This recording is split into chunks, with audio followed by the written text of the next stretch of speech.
Oh dear, it's another episode of Reap the Spoils. I'm Mark Sullivan. Delilah Lugo. I'm Jason Kwasnicki. Hey, since Jason's a little crotchety this episode, Delilah, what game are we talking about today? Alan Wake 2, and can I just say, I really want that thermos, that oh dear thermos. I need it in my Oh, life, yeah, you know and what? they don't sell it anymore. Well, no, they're restocking it. Let's go. I'm Early so next year. happy. That thing sold out so fast. I know. It's so fucking annoying. And it looks like a good thermos, just for the Yeah. record. Yeah, they partnered with some Finnish company to make them, and apparently it's a pretty good Finnish. Anyway, Reap the Yeah. Spoils is a monthly spoiler cast. Mostly monthly, where we play a game or we watch a thing that's video game related, and then we come here and we spoil it. We talk about the story, we talk about the gameplay, and we just spoil the hell out of the thing. So, if you have not played Alan Wake 2, or if you have not played Alan Wake, the original Alan Wake that came out in 2010, or really, if you haven't played Control, Or any um, Remedy game. mostly those two, or I guess three if we're counting Alan Wake 2. If you haven't played those, I highly recommend you pause the game or pause the episode and go play those games. Mostly in particular Alan Wake 2, but also Alan Wake and Control. If you haven't played them, go play them. Pause the episode, go play them, and then come back and then listen to press play and listen to us talk about them, because we're gonna spoil a lot of aspects about all those games, especially Alan Wake 2. Yes, and don't be one of those weirdos who plays Alan Wake 2 first. Yeah, I can't imagine that. Or You'd Control, because then you'll be really this is already confusing with the context. So without it, I don't know what you're doing. Yeah. Just for a quick info section about Alan Wake 2. Alan Wake 2 was developed by Remedy Entertainment, directed by both Sam Lake and Kyle Rowley. Sam Lake you might know as Agent Alex Casey in Alan Wake 2. At least the physical portrayal of Alex Casey. This is obviously a sequel to Alan Wake, a 2010 video game that came out originally just for the Xbox 360, later came to PC, and has since been remastered for PS4, PS5, Xbox One, Xbox Series X and S, and PC, and whatever came out a couple years ago. We did an episode on it. You should go listen to it. We also did an episode on Control, which came out in 2019, and this game has major connections to. Highly recommend listening to both of those episodes. And Alan Wake 2 released on October 27th, 2023 for the PlayStation 5, Xbox Series X and S, and PC via Epic Games Store. That's all I got. Excellent. So, That being said, hold on. Well, hold on. Yeah. Because you're gonna spoil some Alan Wake stuff, so I just want to give the final spoiler warning. If you have not played Alan Wake 2 or Alan Wake or Control, I highly recommend you pause this episode, go play those things, and then come back to us. Otherwise, Jason, take it away with your recap that you want to bring up. Yeah, I just Alan wanted Wake 1. to preface this entire conversation with just a brief recap of the narrative core of Alan Wake 1. Because you wipe aside all of the weird shit and supernatural shit, and that game did have a relatable, understandable, and actually, when you think about it, quite emotional narrative core. And that is a writer who is having writer's block, really bad, decides to go on vacation with his wife. And we also find out that they're having a bit of marital problems. We think at first it's mostly about the writer's block, but we also discover that Alan Wake is not, the nicest guy in the neighborhood. He's got his own character flaws. He's an asshole, quick tempered. And then all the weird shit happens in the plot. And ultimately, it's resolved by Alan Wake learning at the beginning of game. Think about it from writing perspective. A character has a want and a need. Alan Wake wants to get through his writer's block because he thinks it will solve everything, but what he needs to do is focus on his relationship with his wife. And the game ends with him sacrificing himself, going into the dark place to stop the dark presence or whatever. However, I have no idea how it works. It's never explained, really. Or maybe it is. And I just didn't read a fucking note somewhere.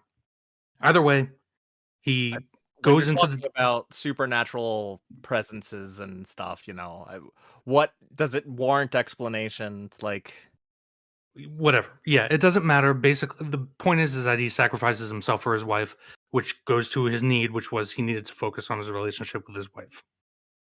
That's the narrative core of Alan Wake. Leave aside the plot and all of the supernatural elements. That is the character core. That's just what I want to preface with, because it's one of the biggest faults I think of this game is that it doesn't have that core. Any Well, core. hold on, because I feel like you're leaving an important part out. It's not that he just sacrifices himself in the first game to it's not that he doesn't just sacrifice himself to save Alice. Because there's 2 DLCs that establish that he's trying to escape. Well, not even just 2 I'm not DLCs. The game counting the ends that way too. American I'm not counting the American thing DLC. I'm not talking about American Nightmare. I'm talking about Oh. the Signal and the Writer, 2 DLCs that we talked about in our Yeah, Alan Wake episode. I know we talked about the DLCs. I'm just talking about the basic story. We But know that he's those trying are to part of the story. I know. I'm just talking about Okay. Alan Wake 1 as the You're game just as it came out. you're talking about the themes. I get it. I Yeah. get it. But I think it's important, even if you're just talking about the themes, I do think it's important that the narrative goes a little beyond just those simple themes. It Well, does yeah, establish that's why these I say things. that's why I say leave aside the plot, because plot is separate from plot is Okay. an element of story, but plot and story are not the same thing, which is what I see a lot of people who are really hyped about this game confusing plot with overall story. Story is the combination of plot, character, and setting. Okay. It takes all these things and coheses them into one whole narrative. Okay. So Delilah, did you that's just the preface that I wanted to start with, because it's also important just to lay that out, because you kind of, if you don't know any of that and you go in and play this game like Delilah alluded to earlier, you're not going to know what the fuck is going on. Well, I think that's fair of most sequels, or Despite the fact that the developer said you could play this as a standalone. well, but that's a marketing thing, right? Like I know. everybody said, fucking Tetsuya Nomura would tell you that you can play Kingdom Hearts 3 without having played any of the previous Kingdom Hearts. Anyone that is familiar with that series knows that that's bullshit. And I it's know. it's true of most sequels. It's like you sure you could, but you could physically put the disc in your system, and you could physically press start on the controller to then launch the game and then play the game. You could do those things. You're not gonna know what the hell's going on, and that's true of most sequels, because that's kind of the nature of a sequel. A sequel is a follow-up work to the one that preceded it. And that's not to say that all sequels are like that. Like I safely think that you could probably jump into The Empire Strikes Back I was without having literally seen just thinking, without I having was seen. literally just But thinking that. but I didn't want to. Yeah. that's also because George Lucas set the practice of putting an opening crawl that explains the situation before the movie starts. And yeah, and it's That's also kind of a episodic. unique circumstance. It's also designed to be episodic, like the Yeah. serials that they're inspired by. But yes, Yeah. your point is well. Your point is taken. Delilah, go ahead. You can just update the board. 0 episodes since bringing up Star Wars. I always use Star Um, Wars. It's the I best know. example because it's simple yet it illustrates very important narrative concepts. Okay, well let's stop talking about Star Wars and start talking about Yeah, Alan sorry, Wake I didn't 2. mean that to springboard. I just wanted to give that as a Yeah, I preface. won't comment on what he said simply because I know this is his way of creating his thesis, and I will respond to a thesis, but I won't respond to the preface of the thesis. Damn. There we go. Let's hear it, I'll- Delilah. Spit it. Jason's thesis. I think Alan Wake 2 is a really bad video game. Oh, I do. We're just talking about story. Wait until we get to gameplay. Oh my god. All right. Mm. So I obviously want to, dive into the ending first. I think that's a lot of what our listeners come to listen to, at least at the beginning. Yeah. So yeah, let's talk about it. It's not a loop, it's a spiral. It's not that's all there is to say. Episode's over. Thank you all for listening. And I mean, yeah. First and foremost, the problem with that ending is that you could take out everything that happens in between and nothing changes. Yeah, and that's like the big criticism. But like, here's the thing. Here's something that I realized only when I was reminding myself about everything that happened in this game. Because sometimes I get a little bit of tunnel vision when I'm playing through a video game, and I kind of forget things that happen earlier in the game, in the middle of the game. By the time I reach the end, all I really remember is the ending. And I saw the common complaint about people, that didn't like the story, were disappointed, let down by it, was that the characters don't really end up in a different situation than they started, which I guess is technically true. um they haven't really progressed as people in any way, especially not Alan, although Alan is quite a different Alan than the one we had in the first game. He's a lot less dickish in this game, in that he's not really dickish at all, and I think that's, Well, that depends if you're just talking about if you and I guess we'll get to Scratch, but whether or not they're the same person. well, Scratch is an entity. Scratch is an entity, but it's weird because he also, like I mentioned in the Alan Wake 1 recap, that Uh-huh. Alan Wake is kind of an asshole and has a temper, and Scratch seems to embody all of that. Yeah, I And and that, it seems when we get to a certain point in the story that it's vague that it might be him, the same person, just well, with no, the it's dark not presence vague. in him. Well, it is vague in the sense that it is It's almost like thus. Venom. It kind of highlights the bad attributes. Well, yeah, I'd say it's vague in the sense that, did Scratch come first or did Alan come first? Is Mhm. Scratch a result of Alan, or is Scratch just a presence that invaded him? It's definitely the case that the Alan that came out of the lake toward the beginning of Saga's story is Alan and Scratch. Like, Alan did come back at that time. It's just Scratch was in him, possessing him almost. Um Whether or not Scratch is a result of Alan's negativity, that's a fair question, and I'm not really sure that. No, I think we might know the answer to that question, because we have Thomas Zane in the Dark Place, and he's kind of gone fucking nuts. And it's not like the presence is new. Like, it's been around since Zane was in the town, decades prior. Right, so The you have to thing ask, did the dark presence exacerbate Thomas Zane? Because if I remember from the first game, we don't meet him, in the but we DLC you do. okay, I don't remember the DLCs. Anyway, uh, but he was an asshole as well. He was crazy. Like, and it In seems this like, game, not really in the first.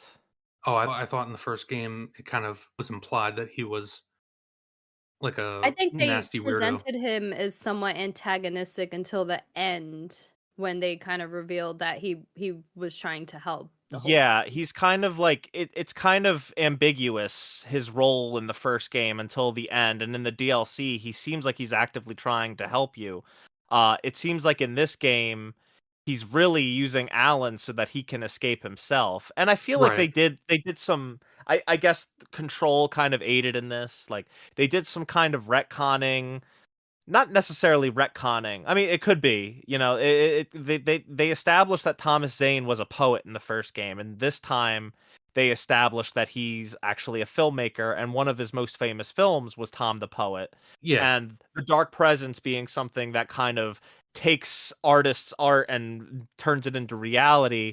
I guess maybe that is what happened, that took Thomas Zane's Tom the Poet film and made that the reality, that he's actually a poet.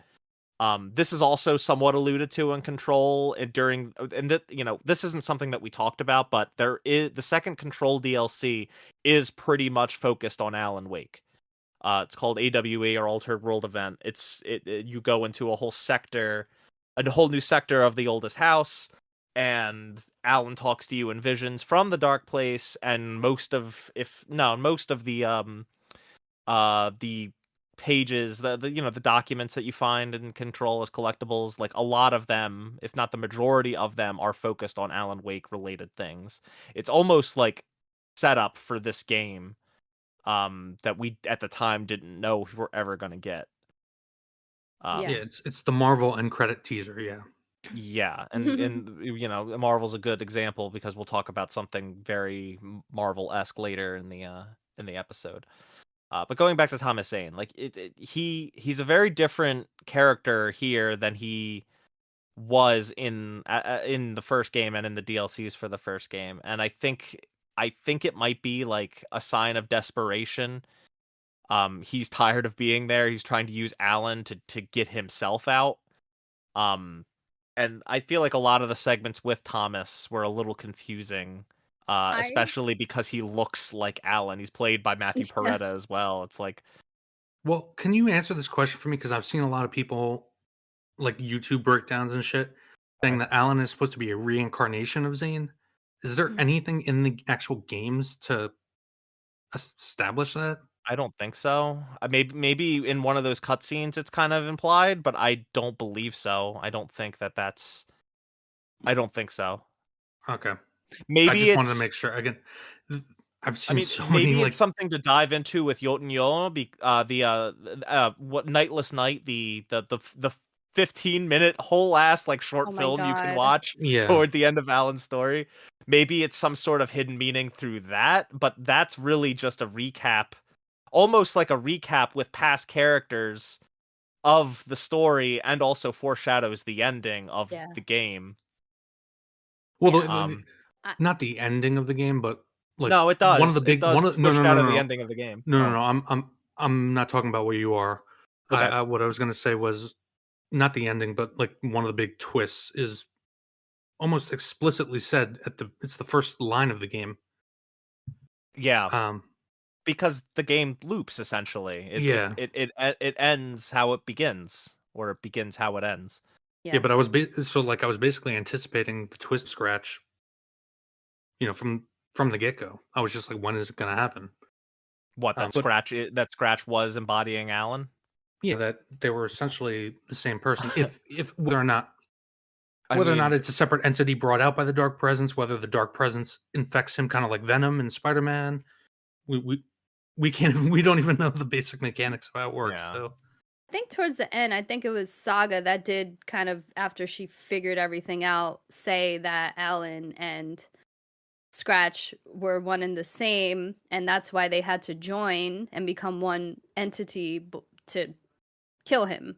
And that was also, again, that was also somewhat explored in the DLC for Alan Wake 1. That's how the second DLC ended, was that um he saw himself, a crazed self, on those TVs, and he had to kind of join with that because he realized that was his negative but the thing is, the dark presence is definitely something that exists, and exists prior to Alan being in the dark place. Well, So, yeah, that's why Control right, was yeah, created. The Federal Bureau of Control was created to. well, y- the Federal Bureau of Control existed prior to, I think, the Dark Presence in the Dark Place, because they handle a bunch of different shit. It's really interesting replaying Control, because I just replayed Control after I Well, of beat Alan course you Wake did. 2. Yeah, I had to. After playing this game, I was like, fuck, it's been so long. I kind of want to revisit Control now. I liked it a little less than I did back when we played it in early 2020, I will say, but still enjoyed it. Still think it's a good game. The hiss is also just as vague, and Control somewhat sets up that like there's like parallel universes, there's multiple dimensions, and like they kind of set up that Alan Wake somewhat exists in one of those alternate dimensions. um but it's also kind of ambiguous, like, does he, well, I guess in the sense of the dark presence being, I guess, an alternate dimension. They name drop Estevez at the end of Control's AWE DLC, so it's like, it seems like it's the same world. So I guess they're just talking about the dark presence being a different place, like, altogether, and similar to wherever the hiss come from. It's just they don't really explain that, and frankly, I would have a hard time believing that the hiss come from the same place, Right. just because they're so different, especially stylistically. Yes. Um, but I feel like we got really off topic, and I have no idea where we were. So the back, ending did back so to the ending of yeah. Well, Tattletale Spiral. well, Uh, we've been talking about, yeah, some stuff with the ending. We can jump into some of the stuff with Saga if you guys want to.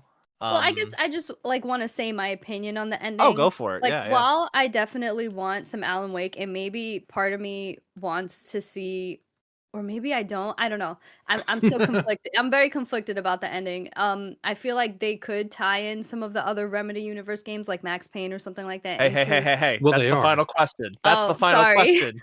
I mean, that's Well, who Don't get Alex ahead of Casey us. is. Alex right, Casey. Alex is Casey is Max just Max Payne. Payne because Yeah, they lost the He's an rights to alter Max Payne. universe of Max We'll Payne. Let's just say that. we'll talk Because about that yeah, later. Rockstar still has the rights to Max Payne. Yeah. We'll talk Yeah. about that. They have the rights back because they're making the remakes, but we'll talk about that at the end Oh, of the oh, show. okay. I didn't know that. Yeah.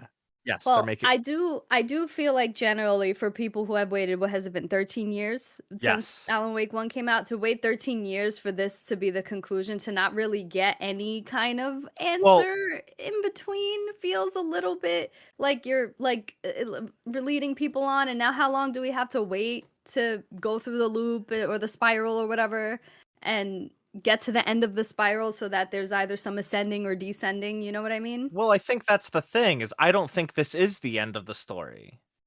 No, No. it's definitely setting up DLC and a sequel. Right. Yeah.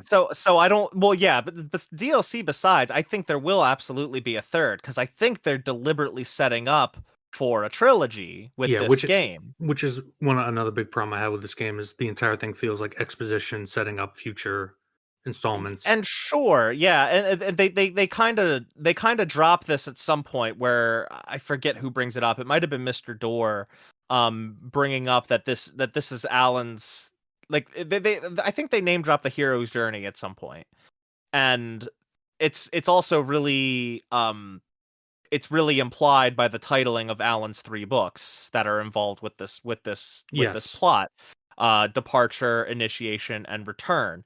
And if the first game was departure, this game was definitely initiation, and the next one would be return. Even though this kind of ends with them trying to rewrite return to get back, it's not Alan's return. Obviously, No. he's still stuck in the spiral. The third game will likely be all focused around his return, and potentially even succeed in it. So Right. yeah, I get it. I like I said, I understand why people are a little disappointed because, Jason, you alluded to this, like the characters end where they essentially started. They don't really progress in any way. This does feel like a whole lot of And setup. arguably neither Alan or Saga are the protagonists.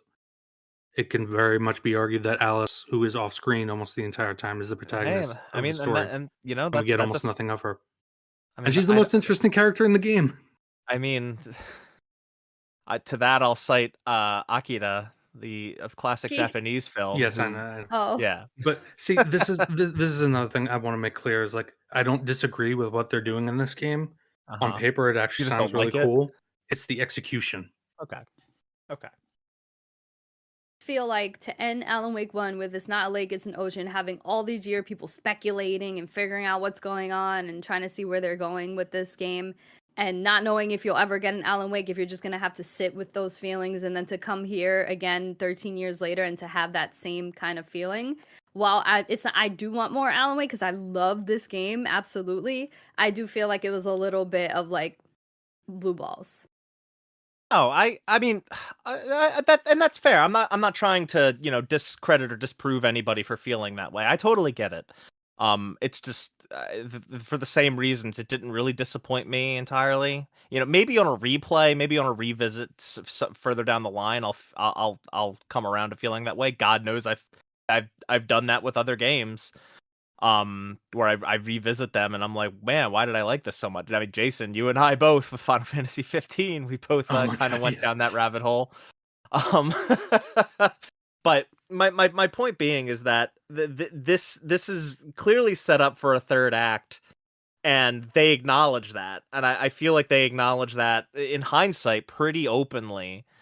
And I feel like a lot of people got really caught up on that line, Delilah, you brought up. It's not a lake, it's an ocean. And I think that line was pretty, I don't know. I found it pretty obvious. It's like, it's not a lake, it's an ocean. It's not just Cauldron Lake. Like, it's not just this small landlocked body of water. It's a whole other world. It's the dark place, it's to me that's how I interpret that line. And in hindsight, I feel like that's pretty obvious what they were trying to say with that. Because it's not like we knew that throughout most of that game. With it's not a loop, it's a spiral. It is setting up, and them talking about him getting out through ascension. It's pretty explicit. They're talking about the hero's journey, him ascending out of his predicament, it's not a loop. He's not stuck in it. He just needs to spiral up out of it. I think that's what they're trying to go for Oh, through, I like I said, admittedly I'm very pretentious writing. just it's very Yes. pretentious, Yes, and I'm it's very an Achilles conflicted. heel here is it's so vague that and they try and fail to be meta so well, it's not that they fail to be meta. They fail to productively be meta so much. You just have to imagine like Sam Lake is going into his closet every morning and huffing farts for like an hour or Hey two man, before but you know he what? goes to the writing room We love Kojima, and he's done the same fucking thing with his effect entire with his, for his with entire effect career. with and he's had failures like Death Stranding, but like in terms of Metal Gear, yes, you're right. He can be pretentious and he can be very meta, but it's also done to effect and gameplay is incorporated into the themes that are, being explored. I understand. I get it. It's not like I'm saying that this is on the same level as Kojima. I'm not saying that. I do think that this level of pretension works for me because it oftentimes is so goofy, just like Kojima can be. And that kind of thing works really well for me. Also, it helps that I really like all the influences this game is drawing from. I will. You already know what I'm talking about, and I will bring it up later. Don't you worry. Um, yeah, Delilah's smiling. I said this in the Slack channel. I'm going to be so insufferable about a very particular piece of media. But yeah, like I said, I think what it's trying to say. It's vague, but it's not. I think it's all stuff that I didn't understand until I was sitting down here putting the notes together and putting the pieces together and realizing, oh, I'm pretty sure this is all they're trying to say. And it's a very long-winded way of saying it, and I get the flaws that people are, and I get why people are disappointed. But I hope when we inevitably get an Alan Wake 3, it will pay off. I really hope for that. Yeah, Inevitably, I mean, but inevitably might be a long time based on yeah. this game's Well, performance sales-wise. I mean, there's other factors at play with There's a that, lot of but factors, and Remedy it's has never first of done all, well sales-wise, yeah. yeah, it's not. Here's the thing, Jason. You always bring up sales, and sometimes that really perturbs me because this was never bound to be I a don't bestseller. No, I wanna make it very clear. I do not believe sales, whether they are good or bad, are cause causally related necessarily to a game's quality. Like Okay. there might be correlation and there might be some truth, but like just generally you can't cite sales and say this is a good game because it's sold No, well or it's a exactly. bad game because it's sold poorly. I'm just saying the reason we haven't gotten Alan Wake 2 for 13 years is because Alan Wake 1 is a cult classic for a reason. It took Well, it has I think what 3 million units over the course of or no, I'm sorry, that's Control over the course of like 5 or 6 years. Basically, there's a reason that every time Remedy does a new game or a game, they have to go around the industry and look for a publisher and beg them to fund them. while true, that is true. There's also the issue of rights. Alan Wake 2 was largely funded and Microsoft, yes, I know. yes. So it's like they wanted to make a sequel, but for a while their hands were tied. And now that Epic finally decided, hey, we'll publish a remaster, and once the remaster came out, did reasonably well, hey, we'll publish your sequel.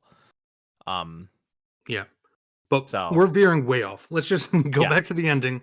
Did Logan? I want to bring that Yeah, up because this game, there's a lot of factors at play. This was always going to be a niche game. It was always going to be a niche game. It was not going yeah, to be a bestseller, no matter yes, what. And frankly, the awards buzz is probably going to get it more sales than its release buzz. So that's good at the very least. But the other factor at play is it's an Epic Game Store exclusive, yes, and it's a digital exclusive on consoles. There's other factors that are playing into the fact that not a ton of people bought it. It's because their options were extremely limited. and it's also Um, next gen exclusive. I'm pretty sure, right? Yeah, yeah, there's that too. The install base is smaller on next gen consoles, so yeah, less people bought it because not everyone has a current gen console. Yeah. Not everyone wanted to buy it digitally. I relented because I didn't want to hold out and hope that a physical copy would actually get published. Probably won't. And people on PC don't like Epic Games. They don't want to use the Epic Yes. Game Store. It's a meme, yeah.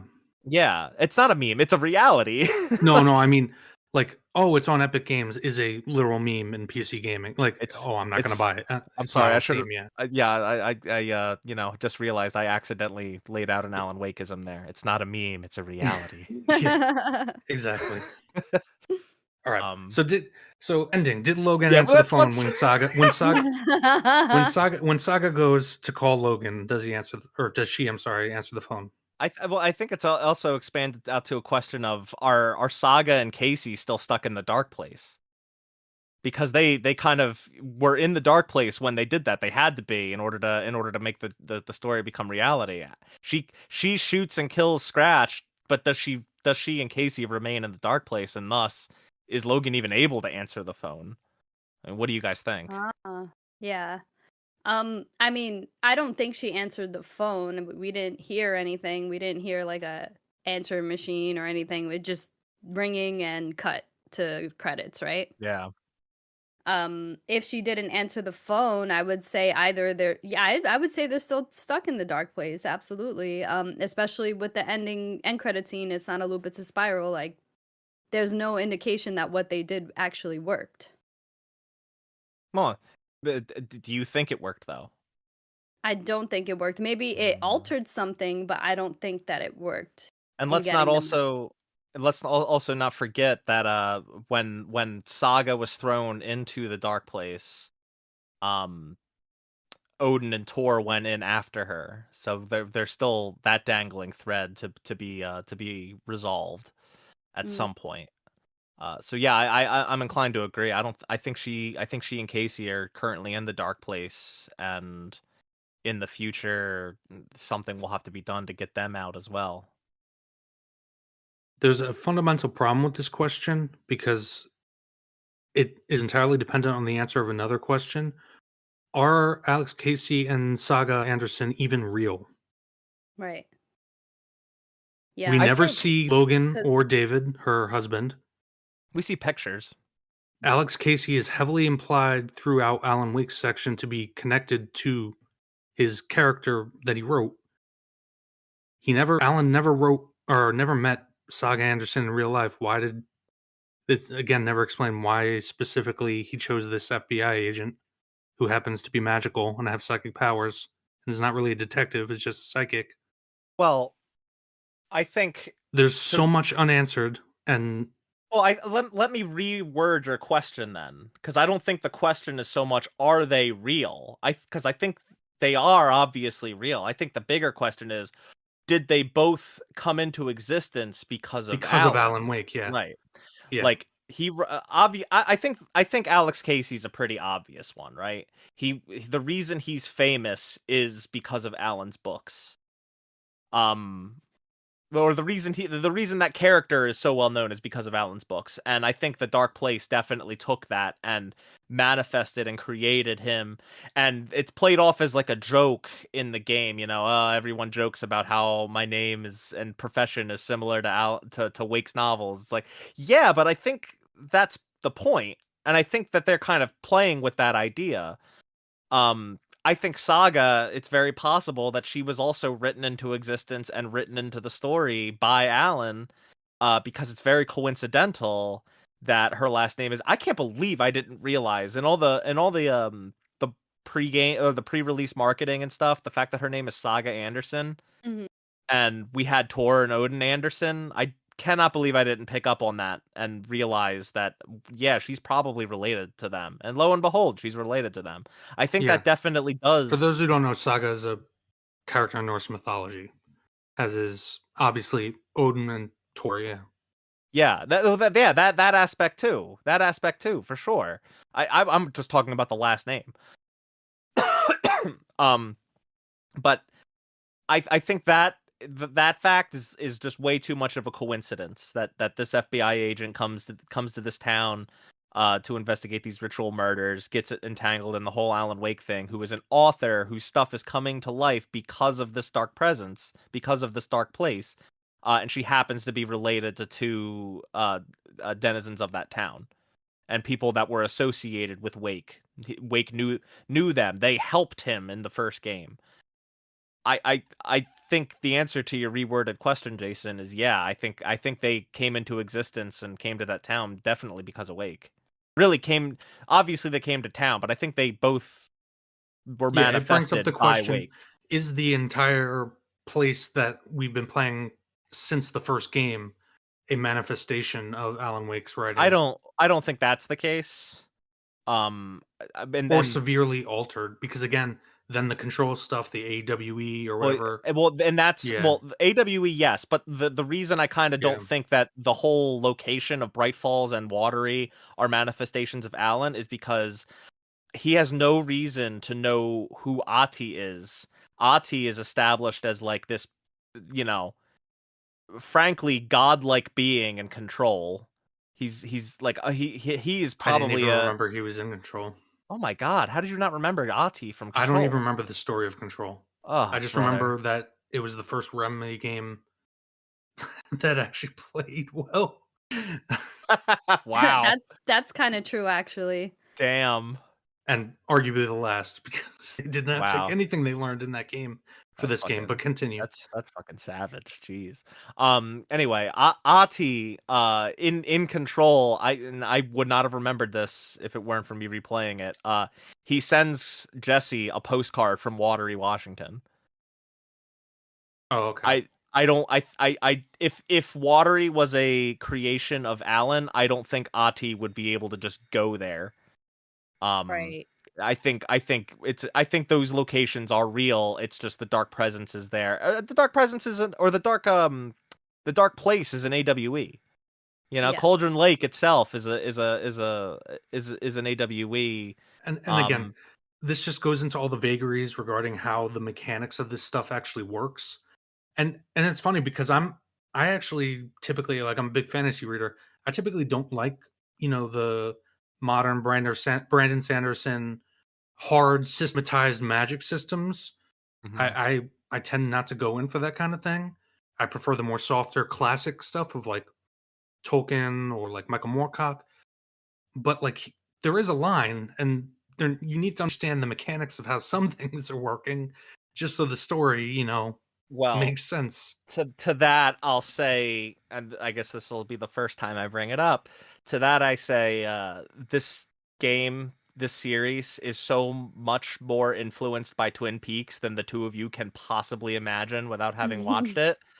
That's very clearly pulled from that series. There's a Okay, lot in I Twin haven't seen Peaks. Twin Peaks. Yeah. Yeah, and I'll say it now for the first time this episode. I'm probably gonna say it more. If you even remotely liked this game or liked the mystery, the aura, the feel of this game's like setting, you need to go watch Twin Peaks. You just need to do it. That's it. You just gotta go watch Twin Peaks. I Um, think that Saga and Casey were almost absolutely a manifestation of Alan Wake's writing, especially the fact that Saga has like this mind place powers that she got from her grandfather. I don't think a real person could do that, you yeah. know? So I think that's kind of confirming that she was written in. Um, and Ati is actually more interesting in if he's real or not because he seems like this ethereal being that's not part of any real world. Like, how is he here and there? And he's always helping and he knows what to do. He Yeah, he's almost like guided the merchant Jesse in RE4. Faden. He's guiding Alan Wake. you I know?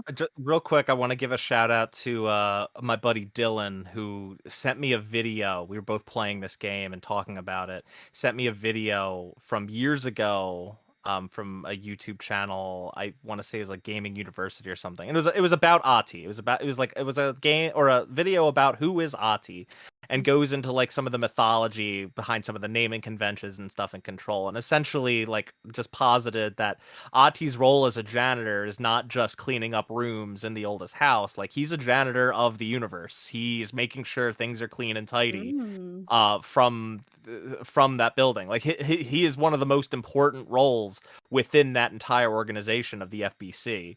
And I think that carries over into this game. Like, he's guiding Alan and Saga because he's got a hand in keeping this in tidying up this place as well. You know, Yeah. his janitorial role is extended into this game, into this series or story. Yeah. Um, Absolutely. and that's why I also find him super compelling. It's just like because he's such a mysterious figure, yet his role seems pretty clear. It's clear, yeah, but, like, where does he come from? Is he from a different universe? Like, how He's from does he he's from Finland, like everybody else in this fucking game. Yeah, that starts to really get annoying That at is like the points. most jarring thing about this game is just that this little pocket of Washington State is just full of Finnish people. It's like, Yeah. Remedy, you really didn't need to just say everyone is Finnish. You could have told us that they were American. Even if they have accents, we would believe you. It's just really weird that everyone is Finnish. Yeah. Um, but anyway, it's like little Finland up in Washington State, around that area. It's bizarre. Okay, so we covered Logan and Saga and Casey. We talked about the spiral. We're just still in the ending. One thing well, do you want to talk about Scratch first, or like the ending, the reveal regarding I mean, Alice? we could talk about the ending. I mean, that kind of plays into Scratch. Like, we're kind of throughout the game when Alan goes back to his apartment as it exists in the dark place, he's finding out from that Alice was haunted by Scratch and was trying to document it. And she actually, again, from Control, she goes to the FBC. She goes to the oldest house and meets with people and shows them, that she's being haunted by seemingly this dark presence of her husband. And the twist is that it wasn't actually Scratch. It was Alan calling out to her, trying to, contact Right. her all throughout those years, and her committing suicide, which I thought was a really powerful moment. So this is what frustrates me. Okay. The most compelling parts about this game are, and when you count it up in like about a 17-hour runtime, that's what my runtime was. That's what I see as an average. I'm assuming you guys had similar. You only really get about like 20 minutes of Alice throughout the game through these documentaries, and she is the most compelling character. It's the only real like narrative through line that connects and makes sense from the first game. And then the twist that I was kind of alluding to at the end is that she didn't commit suicide. She was manipulating you to try to help you find your way out of the dark place, which is why I said earlier, she's arguably the protagonist of the game. And yet she is in so little of it, and these major things she's doing are all happening off screen. I agree with you. When you see that video of her committing suicide, probably like the only point in the game like where I actually cared. And it boggles my mind that we have this whole disconnected Saga Anderson thing. Why is Alice not the secondary? All this stuff she's doing off Well, screen and all these because events. realistically, what would be the gameplay loop of Alice? Like, what would you do as Alice? Well, obviously, I have not like thought that completely out, but you could. Okay. But no, but what I'm saying is that Alice is so core to the only real tangible plot progression happening in this game that you could take that, and it makes more sense to play through her eyes and expand on Scratch in the real world. So we actually see Scratch because you don't really see him until you find out that Alan is Scratch in the Saga section. That's definitely not true because he jump scares you like every 10 seconds in this fucking game. We'll get to that because I fucking hate that shit. Not because it's scary, it's just fucking annoying. Yeah. Um, but the point is that he in the beginning, early in the game, he's set up as the antagonist, and obviously Alan is already trying to escape, but he finds out that Scratch is terrorizing his wife, which kind of is an impetus to speed up the process of getting out. So it's kind of set up like that's the plot goal. Stop Well, Scratch from fucking with my wife. Well, Scratch isn't the one that's haunting Alice. You didn't just I say know, that, I did no, you? no, Oh, okay, I okay, know it's not. I'm just saying early in okay. the game, that's what it's set up as. Yeah, yeah, yeah. Okay, okay, And okay. you don't see him until the reveal that is foreshadowed in the very beginning of the game very heavily, that he is Scratch. So, like, Or you that, could have yeah. seen more of Scratch. I'm just getting at how disconnected the narrative is, that, like, and the fact that Alice is pretty much the primary mover of events, and yet we get, like, 20 minutes of her in the entire game. I mean, I don't know that I agree with that being a problem, though. I think once again, I'll cite Akira. Like, you don't She's just also because. just the most interesting character, so I wish Well, we had that's gotten. fair. Yeah. I agree with that. I do think she is really interesting, and I wouldn't say no to seeing more of her. But I also think that adds to why she's so compelling through this game.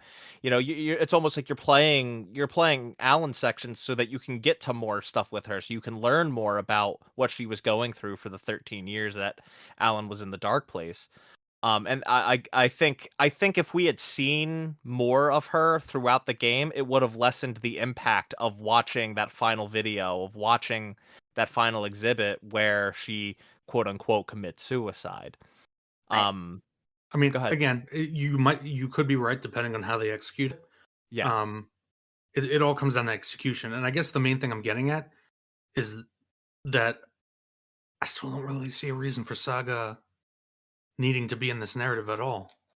I definitely think that Alice being in the game more would have lessened it, but more so them only showing her in live action, I feel like really made her character more interesting and like set into perspective just like how much of an impact she's having on this world, because we don't see in-game Alice anymore. We haven't Right. since Alan Yeah. Wake 1.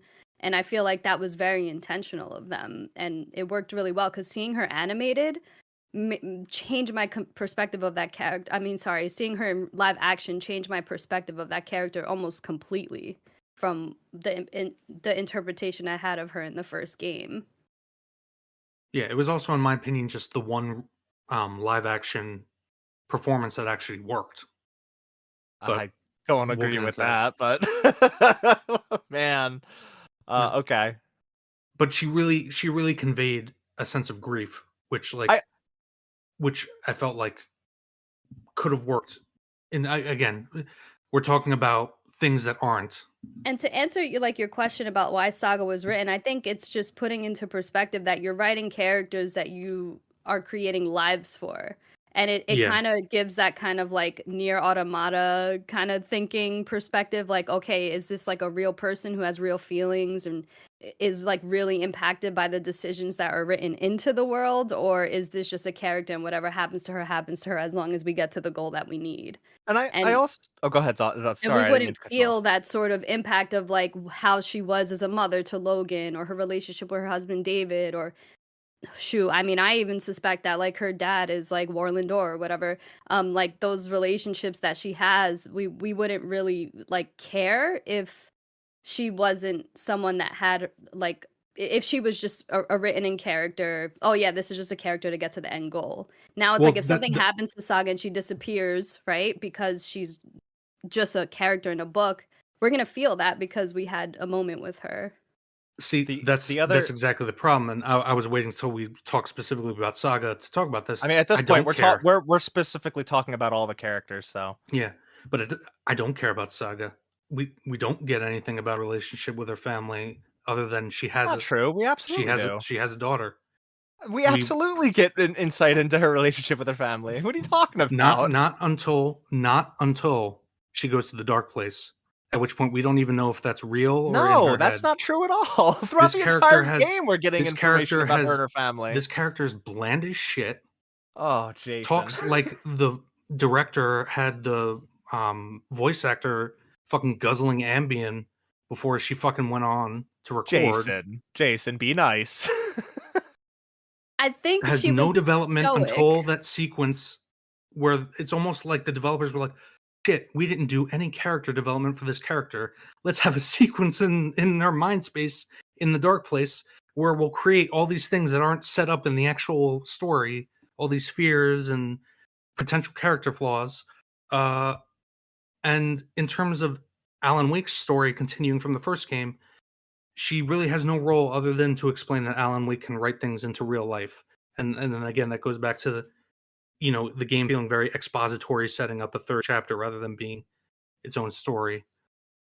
So I don't agree with like nearly any of that. The one thing I will say is that yeah, the final section with her where you have to kind of investigation board your way out of the dark place, which I thought was a really cool segment because I really liked that mechanic. I'll say that maybe comes out a little bit that maybe comes out of nowhere a little bit, and I think the only way or the way they could have improved that is toned up the desperation, which I don't feel Saga particularly exhibited throughout the entire game. And she should have, because all of a sudden things are being rewritten in her life and she should be more desperate to Right. find out why and to fix it. I'll Right. agree And with that. let me reiterate. I don't have a problem with her in concept or like doing this meta thing where Alan is writing people into the story. It's cool on concept on paper. It's just the execution was awful. At times, it felt like when I was playing Saga Anderson sections that it was originally meant to be an entirely different game, especially considering how you mentioned Twin Peaks, and I know nothing about Twin Peaks, Mhm. but what I do know about is True Detective Season 1, and that is fucking all over the Saga Anderson sections, even down to the spiral, which goes into the Alan Wake stuff. That Mhm. spiral symbol is heavily prominent throughout True Detective, but the cult stuff, the Well, stuff you find, like the little symbols, the hanging twig things, the fact, and just the setting itself, even at times, is very reminiscent of True Detective Season 1.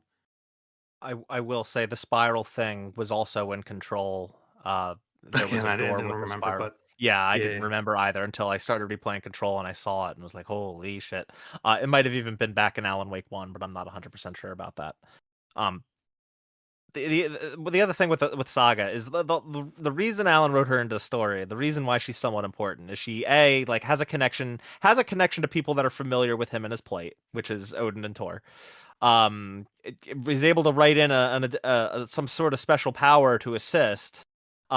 It's somebody unrelated to him. Like if he wrote Alice to come and save her, it'd be putting Alice in danger. He didn't want to do that. So he wrote an FBI agent that was connected to people familiar with him. Like that's kind of her purpose in the story, and She's a plot Alex device. Casey as well. Yeah, she's a plot. She's written in as a plot device. It's kind of a It's meta thing. I know it's meta, and Yeah, this is a recurring theme: is meta things that don't actually add anything to the story. I don't agree though that they don't add anything to the story. I don't know what your expectation was there. I guess that's why I'm a little baffled by that claim. Like Um being meta just to be meta is. it's not just to be meta though. It could have been realistically it could have been any character with matching I the mean, exact same attributes. It's just someone that was I mean, written into the story to help let, him. let, let me just ask you both a quick question. This is Okay. the famed red letter media test from their Okay. famous video back in the day when you had to make like 10-minute Go ahead. videos, Go the ahead. Go review ahead. of Go ahead. Phantom Menace. Go ahead. Go ahead. Go Describe ahead. to me Saga Anderson without telling me what she looks like, what her job is, what her role in the story is, as if I knew nothing about Alan Wake. Tell me about her personality. I mean, she makes a lot of goofy puns and shit. Sarcastic as fuck. Yeah, she's sarcastic as hell. I don't know Like I don't know what you're looking for, Jason. Like, She is a probably character. That's what I'm looking better for. she's a better detective than she is No, a she's not. She's mom. psychic. Because, and we'll get to it in gameplay, you do Oh, I guess no I was just saying detective that to or say no that, like, deduction work whatsoever on that case board. It is all you psychically find things out by profiling people. no, that's not true at all. You It is definitely absolutely true. no, you grab clues to put on the case Everything, board, yes, Jason. and everything she says is a regurgitation of information you just learned in a cutscene or something that you It deduce isn't. yourself from picking up evidence. Oh my I god. mean, I agree that it is a It is regurgitation, but obnoxious as I think it fuck, That's not the and it serves is the entire thing padding. same though. I think it serves the same purpose that the active time lore served in, like, Final Fantasy 16, where it's Yes, it kinda is. just It does like because the writers know it's so fucking convoluted that they need to have something there to A, pad out the No. runtime, and Oh B, my keep people god. on track with what's going on. I never thought this would be our most contentious episode of this show. Because as a gameplay mechanic, it's Jesus not even a Christ. gameplay mechanic. It is a poorly designed user interface, and it is busy I work that pads out the runtime. because It. and Oh man. this is especially true because I found out that you can actually go through, and I started doing this. You can go through, with the exception of the points at which it makes you use it, it will fill itself out. You don't even have to interact with it, with the exception of certain soft lock points, where if you don't, things won't appear in the game. Yeah, that's true. I just think it's a neat system. Like, I'm not saying it's revolutionary or anything. I just think it's cool. That's I all. agree that it's a In good way theory, to. if you were actually figuring it out.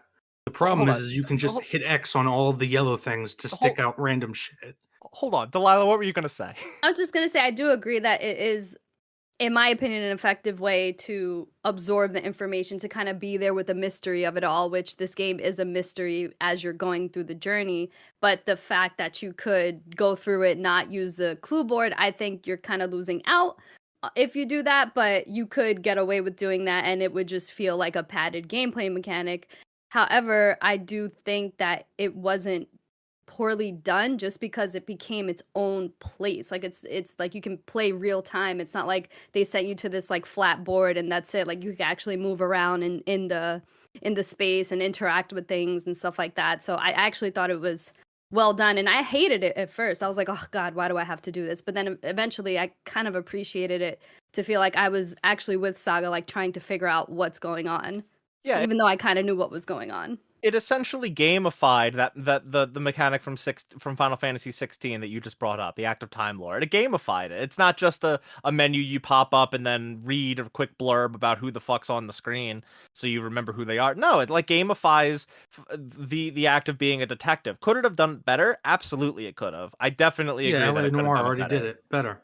Right, understood. But like that's not what this game wasn't aiming to be, like a hard-boiled detective story like LA Noire was. It was aiming to be a horror game about an FBI agent trying to find a writer, and that writer trying to get out of a really shitty place.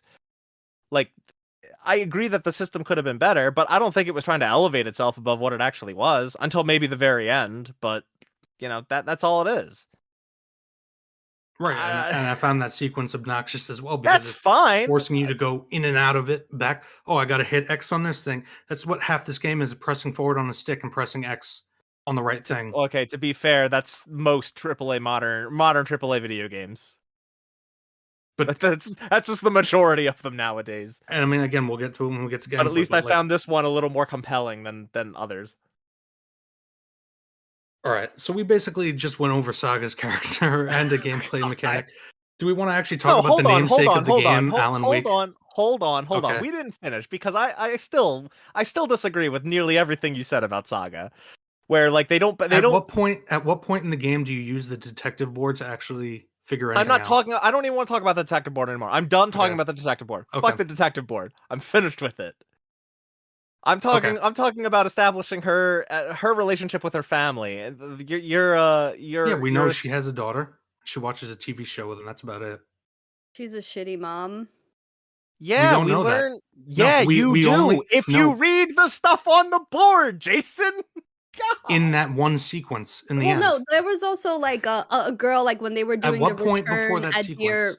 at the Deer Fest, there was like a character who, once they were celebrating the book Return, they were like, "Oh my God, Saga is like this like manifestation of like the difficulties of being a professional while being a mother." Ha ha ha ha ha. And like there was like a different commentary about her character and how people So connected a with her random or whatever. NPC that I probably didn't Stop it. encounter somewhere. Stop it. I'm talking No, about in the Jason. actual story, the dialogue Jason, I think with Saga.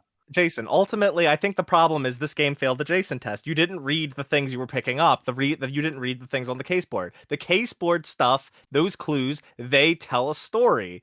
It's where you get the majority of the background information on these characters. This isn't anything new. This is a lot of video games do this. Control did this a lot too. If we want to just keep it within Remedy, like I feel like they don't Yeah, that's need bad to. and lazy. Oh my god, I disagree completely with that statement. I cannot disagree more. Um, If your game is solely and this game is for the most part almost solely focused on story, and you're gonna require the player to read copious amounts of side notes scattered everywhere that you have to explore without any almost any combat whatsoever in between. You just got to walk around for hours in a big environment and find little notes just to find out a basic thing about the character. I'm not gonna lie, if you didn't read the notes, I can see why you didn't like this game, honestly. Yeah, that's the conclusion I'm coming But to, the point I'm Delilah. making, I stopped reading the notes a couple hours because I realized it was telling me things I already knew. That's incredibly early in the game, though, Jason. I feel like you need to stick it out a little longer. I'm talking about 5 hours because this game has like a 5-hour prologue, basically. Yeah, it kind of does. Which is why so many streamers fucking quit it because of their audience and they were bored as shit. Oh, it's also not a game to stream, I don't think. Yeah, this it's is a not a very game to bad game to stream, stream. Cerebral for that shit. and also, like, obviously, I mean no offense to anyone who streams, especially not to Lila. I don't give a fuck what streamers like if they drop No, this no. game. And I again, do not give a shit. I'm It just doesn't saying, matter. That's not a metric for anything. it is a metric for audience retention. And there's an interesting point that I'll credit Luke Stevens, the YouTube channel, for bringing up in his analysis of his early review. Or it wasn't even his early review. I think this might have been from a stream of his elaborating. The audience perception here is more important than the authorial intent. So saying things like it went over your head or you didn't put in enough time, like if your game is boring people to the point where they're putting it down before you get to quote unquote the good stuff, which I would argue that there really isn't much there even once you get to that point, you fucked up as a game designer. But I feel like that narrative, and it actually surprised me that you specifically are making this argument because you're like a very like cerebral and you analyze things like on a deep I level am. more so than most And the people. more you think about this game, the dumber it is. But I feel like that argument that you're making kind of feeds into the whole like that's why TikTok's successful. And does that mean that long form videos are No. not good? No. Now you're being hyperbolic. Because all I asked was at what point in Saga's dialogue, in her scenes, in her chapters, was there any kind of exchange But which Jason, elaborated on her character at all? but Jason, okay.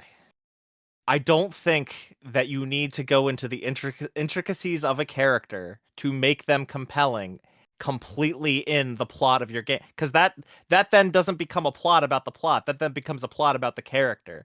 They didn't need to explain Saga's life story in a cutscene in the I'm core not of the video asking for game. that. Just That's very basic kind of what things. you're asking for. To use a perfect example, I remember this clearly from the beginning of the game. So when you first meet Alex Casey, he tells Saga, "I'm making you head of this," and he's like, "Why now? Why make me head? You're a better detective." Okay, rather than just having that exchange, because we at no point see any detection skills. You like a competent writer would have said, "Okay, let's write part of this dialogue where Casey and the other police officer are looking around and are confused by something, and then Saga points out a small detail that is visual storytelling, and it tells you that, or not visual, well, it is visual, but also written.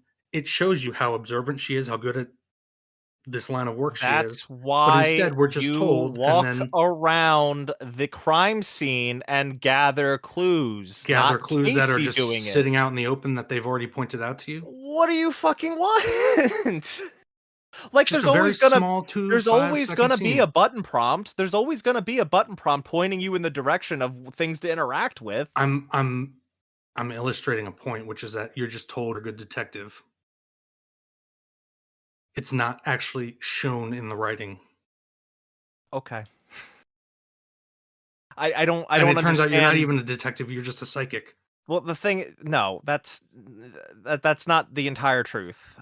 But anyway, and besides the fact we already established that like all of that stuff is likely true because Alan wrote it. It's like that's Right, all you need to take away which goes from back it. to the which goes back to the that question we asked earlier. It's are not they a even loop, real? it's a spiral. Ah! Yeah, exactly.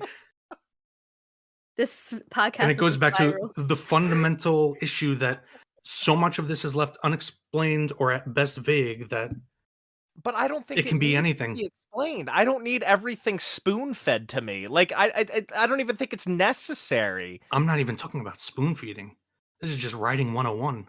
What are you talking about? Show, don't tell.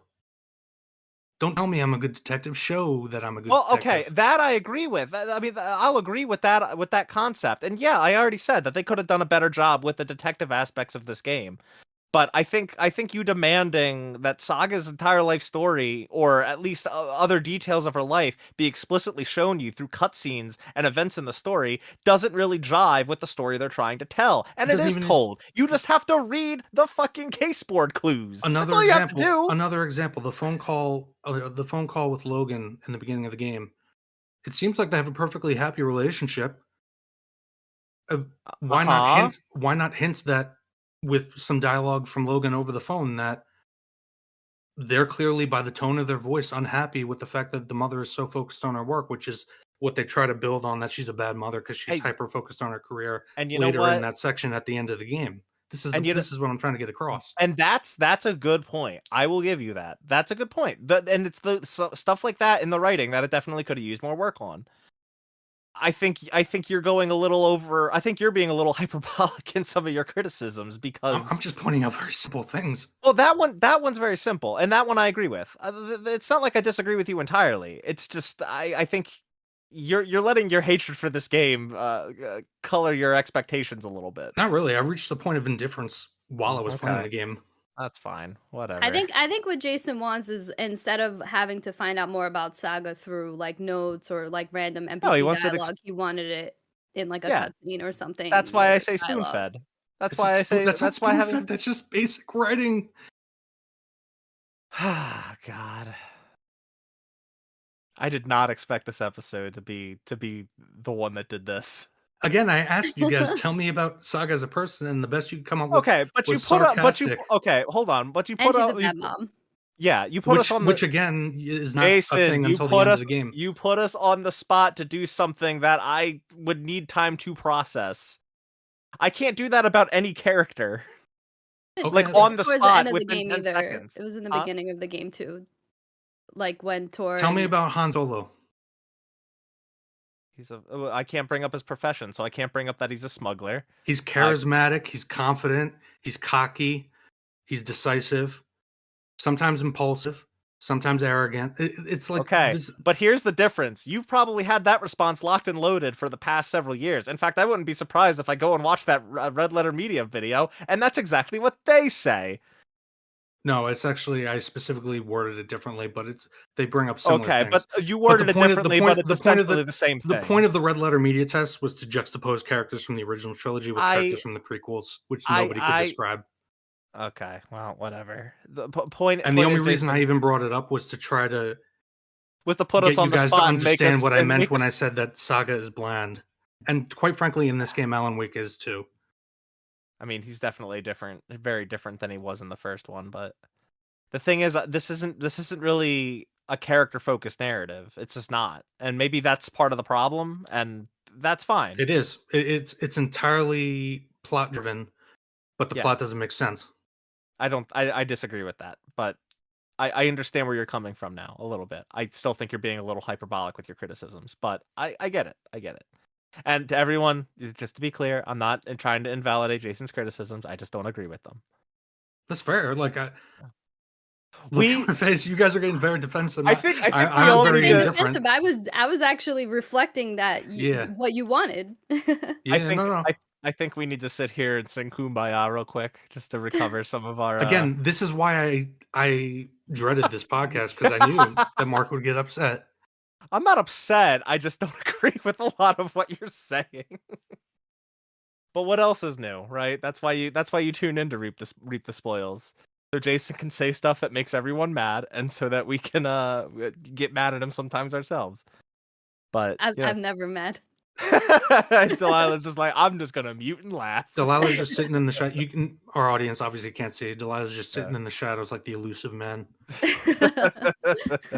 No, I think it does need to be said. We all love each other here. We're all very good friends. That's why we're getting so pissed off with each other, or at least why Jason and I are getting so pissed off with one another. This is just how it is. We're trying to be as respectful as we I'm possibly not can mad, be. man. I know you're Look, not. I'm not really mad either. I'm just and I want to say this for the audience or people listening. Like, it's okay to like things and at the same time recognize their flaws or even recognize that they're bad. And the example I always use for myself, those first 3 Michael Bay Transformers movies, Oh God. terrible movies. I have a very soft spot for them. I very much enjoy watching them from time to time. I also recognize that they're bad movies and I can pick them apart. Yeah. I'm not trying to attack people or make them think they're stupid. I'm Oh simply yeah. putting out critiques Fine. and Damn, an I could definitely analysis. see why people don't like it though. It's definitely an acquired taste for sure, Yeah. I mean, especially with how convoluted it is. I'll say, it not to bring this up again, but I think a part of why I like this game so much is I really like Twin Peaks. And Yeah. this game in this series in general, Remedy in general, is very And influenced by that and series. and to use that because there's also I noticed because I remember you saying the Twin Peaks stuff before I played it. I picked up a lot more True Detective, Okay. and I would argue that that's first season of True Detective is arguably one of, if not the best season of television ever. Yeah, that's what I've heard. Um, True Detective, even though it's a real life story, has a lot of horror Lovecraftian elements baked into it, into the cult, and it's never clear whether or not it's real. But it doesn't need to be because the story is good even without those subtle horror elements to it, which a subtlety which this game very much lacks, and that might you know play into that those different tastes. But again, there are just objective things about it that are flawed in the writing. Yeah, and a lot of Jason, you brought up some criticism. I agree with. There's stuff that you're bringing up that I do agree with. I do think maybe the influences that they're I think the fact that I like Twin Peaks is definitely playing into why I enjoyed this game so much because there's just a lot of Twin Peaks isms that resonated with me that I noticed that made me be like, oh my god, I can't believe that there's an entire amusement park dedicated to coffee, That and was call. such a cool section. Yeah, And it's again, like, that's going to be a taste thing because I've seen it's like the we'll get to it the music video, like a lot of yeah, people like I've noticed after I played the game because I had to like do research onto what the general reaction was, and I yeah. did notice there were generally two bubbles. It actually reminded me a lot of the reaction to The Last of Us Part Two. How you Oh, have brother. one side is like 10 out of 10 masterpiece evolution of narrative, and the other side is like this is boring when you actually think this stuff out doesn't make sense. What is this about? Very, very polar opposite reactions in terms of I mean, Like, the there's, like, audience's maybe polar the reaction. opposite reactions about everything nowadays, yeah, I including the wouldn't GTA 6 limit trailer. I wouldn't limit that to these two works of art. I would definitely say that that's kind of a I'm not universal. limiting. I'm just saying I saw like when I actually did my research because I wanted to figure out why I felt the way I did when I played it, and does anybody else? And it turns out there are a lot of people who feel the way I do. It's just I but mean, there are I also people who definitely think it's like tens out of tens, and I think a lot of that there's objective stuff. There's also taste stuff. yeah, but I again, I don't think that this game is as polar or more polarizing than most other things that come out, like like you're somewhat suggesting. I mean, I didn't I mean will. to suggest it was. I was No, just that's saying it fine. That's reminded fine. me. That's Yeah, fine. yeah. Yeah, that's fine.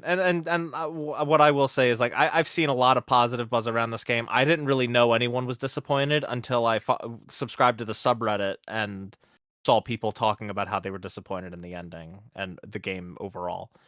I was completely unaware. I No, don't know as was I. I had to like start looking at YouTube, and like I mentioned, which Luke tells Stevens me earlier, which where yeah. he actually got hard locked. He couldn't finish the game, so it couldn't even be a full review. Yeah, and I mean, that's something that we don't have to talk about a ton, but I will Yeah. say this game was very glitchy. And I think that's a common Remedy thing. Control even to this day has a lot of glitches. Um, this game was definitely very, very glitchy. Well, Or buggy, I should hard say. locks and soft locks are a bit different, but yes, I mean, they're the results he's of Jack. bugs. No, it's just the result of the design. You can pass something and not pick it up, and then get locked out of going back and have to reload your save. That's a I would soft be in. lock. Well, okay, we'll talk about Yeah. how you could even get hard or soft locked in this game. But going back to what we were talking about, yeah, I don't know if it's a case of the positivity drowning out the negativity. I've definitely seen a lot more positive conversations around this game than negative ones. That's not to say that the game is worth, like, I'm not saying it's a 10 out of 10. I would give it personally a 9, but again, you're right in that a lot of it is a taste thing, and this just happens to line up with a lot of my tastes. I really like Twin Peaks. There's a lot of Silent Hill influence in this game. And frankly, we haven't gotten a good Silent Hill game in a very, very long time. Hmm. Really, as far as non-Silent Hill games go, the last good Silent Hill-esque game was The Evil Within 2 in 2018. Mm. I never played the sequel. I played the first one though. Oh man, the sequel, I hated the first one. The sequel is incredible. I cannot believe maybe we should cover those games sometime on Reap the Spoils. That would actually be a really interesting conversation. Anyway, what else do we have to talk about? Back to our Yeah. scheduled Oh, programming. we never really finished talking about Alice, did we? Essentially, she faked her own death so that she actually returned to the dark Well, place. yeah, we mentioned it, and as Did I we? said, it's my favorite part of the game. It's Oh, well, the what only I part of the game I also really liked. just the fact that she Alice's story in general, and that. Well, did you like the fact that she faked it? I thought that was the thing that bothered you. It wouldn't have bothered me if If you we saw her had more. way more of Alice, A, or B, she was like the second half of the game that you Well, played through. Yeah. the good news is I have a theory that we will play as her in one of the Because it felt like DLCs. pulling the rug out of the one emotional moment I felt in the game, which was Yeah. when you Okay. realized she committed suicide. Yeah. So understood. I think I have a theory that we're gonna play as her in one of the DLCs, Yeah, that would be specifically the Lake awesome. House. I kind of think the Lake House DLC we might play as Alice. Yeah, to see how she connected to the FBC. Yeah, potentially, or even just to like. Yeah, I mean, visiting the FBC might be part of it, or just in general, like setting up for the third act. Obviously, she's going to play a larger role at some point, so I kind of think that that DLC might have us playing as her. A question. What's up? Who was the person that called Saga when she was in It was Alice. Alice, it yeah. was Alice. Yeah. Okay, I thought That's it what I was meant Alice. earlier. Yeah, that's what I Yeah. meant earlier when I said she's arguably the protagonist Because yeah. I saw Jesse Faden in the credits and I was like, "Oh, was that Jesse Faden that called?" Oh, no, there was a single cameo in one cutscene where she appears on a TV. Oh, okay. Yeah, it was just a passing thing, but yeah, Jesse Faden is briefly in the game Okay. as a passing reference. Cool. Yeah. Anyway, there was other characters oh yeah, I want to talk about Mr. Door. Well, first, we haven't actually like talked about Alan Wake in an Alan Wake. We've talked a lot about Alan. Well, What else do you want to talk about with Alan? I mean, I was just curious as to, because like I said earlier, I think he came across as bland as Saga did in this game. But I'm curious as to your guys' opinions just of his portrayal as a character in this game. I think maybe part of the problem is he just didn't have any other character to play off of in this one. Like he's understandably trapped. He doesn't come off as the same character as he was in the first because there's no one around for him to exhibit any personality toward.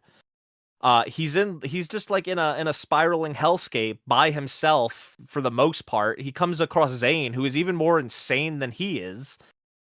There's not really much for him to exhibit except for when the parts where he's actually in Bright Falls being interrogated, and he's understandably still very desperate.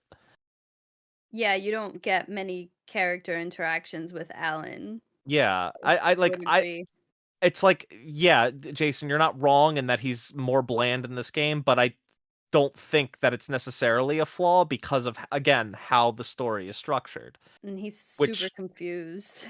Yeah, right. I mean, just like the audience, right, guys? Yeah. But I don't know. I don't necessarily see it as a problem. But I I acknowledge it too. Like it's crazy how much we talked in the first episode, or the episode on the first game, about how much of a dick he kind of is, and how like personally I kind of really appreciated that in a protagonist, because you don't really see many protagonists like Alan, and then this game you do And the see a lot of transformation, protagonists yeah. like Alan. Yeah. Um. And by the So way, I've focused a lot on character in these discussions, and this is for the people listening.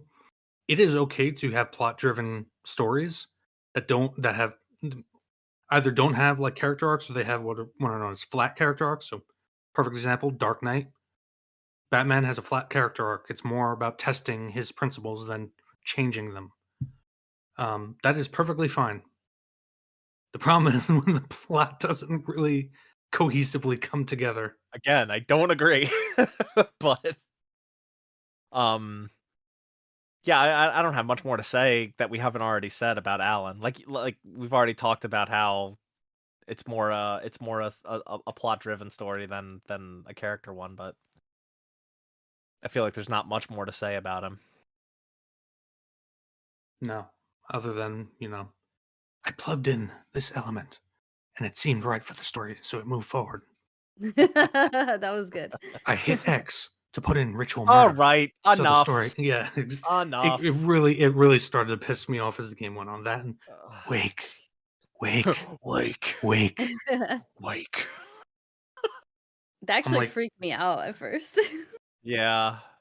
I don't know. I think it should be said that we're recording this before the Game Awards, which this game is one of two games to have the most nominations at the Game Awards. I will be very surprised if this doesn't win Best Audio Design. Yeah. Just because it like, even though you find that shit really annoying, Jason, it is pretty immersive and spooky when you have headphones on, I disagree, but we'll get to gameplay. especially all, headphones with 3D audio. Yeah, Just audio design alone, it, however if it you was feel about it, it's good audio design. if it's good audio design for a non-interactive medium, which is another running theme I found throughout this game. Is I felt like they forgot they're making a game. Okay. I This feel like could there's have been a television series, and it would have it's been it's probably much better. really ironic, considering the next game we're gonna talk about in this show is like probably the progenitor for why so many games are this cinematic. Um, so I don't we'll remember what we're talking about next, but okay. it's at the bottom of the notes. You could read it right now without giving it away. Oh, Yeah, there you oh, go. oh. Yeah, there you go. Okay. Um, I want to talk about Mr. Door. This was something that kind of what replaying Control. I was not ready for what's Jesse's brother's name? I already forgot, which tells you a lot about Control's story. But he brings up Dylan. His name is Dylan. He The brings fact that up you can remember any of those names, I remember the he gameplay, which says a lot about Control. yeah. He brings up Mr. Door in Control. Like during the plot, you can actually talk to Dylan, and he will bring up Mr. Door as like an entity that exists between universes, which is kind of why I brought that whole universe spiel up earlier. And he seemingly is, this paranatural being that I guess can open paths between locations. Dylan actually wanted him to teach him how to open these like portals between universes, so he could assist with like the hiss invading, and Mr. Door wouldn't tell him.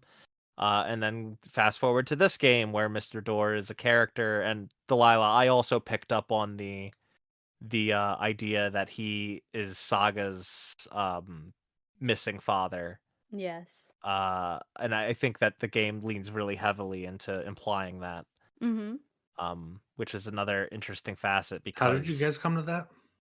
So, there's again something you probably had to find a manuscript page, I think, and actually read and engage with, that you probably didn't, because this game No. failed the Jason test big time. Yeah. Go ahead, Delilah. no, there's a few things, but one was basically there's no, like Tor says, oh, there was some turmoil with Saga's father. That's why he's not mentioned. Saga doesn't really know much. And then later, I can't remember if it was a manuscript page or actually a piece of dialogue that happened after the fight against Scratch. They say that Warlindor was struck by lightning in Cauldron Lake, and well, Thor lightning, you know, Mhm. that probably implies that Thor is the one that did that. And yeah, that's basically how I got that. And there was something else at the end that I can't remember.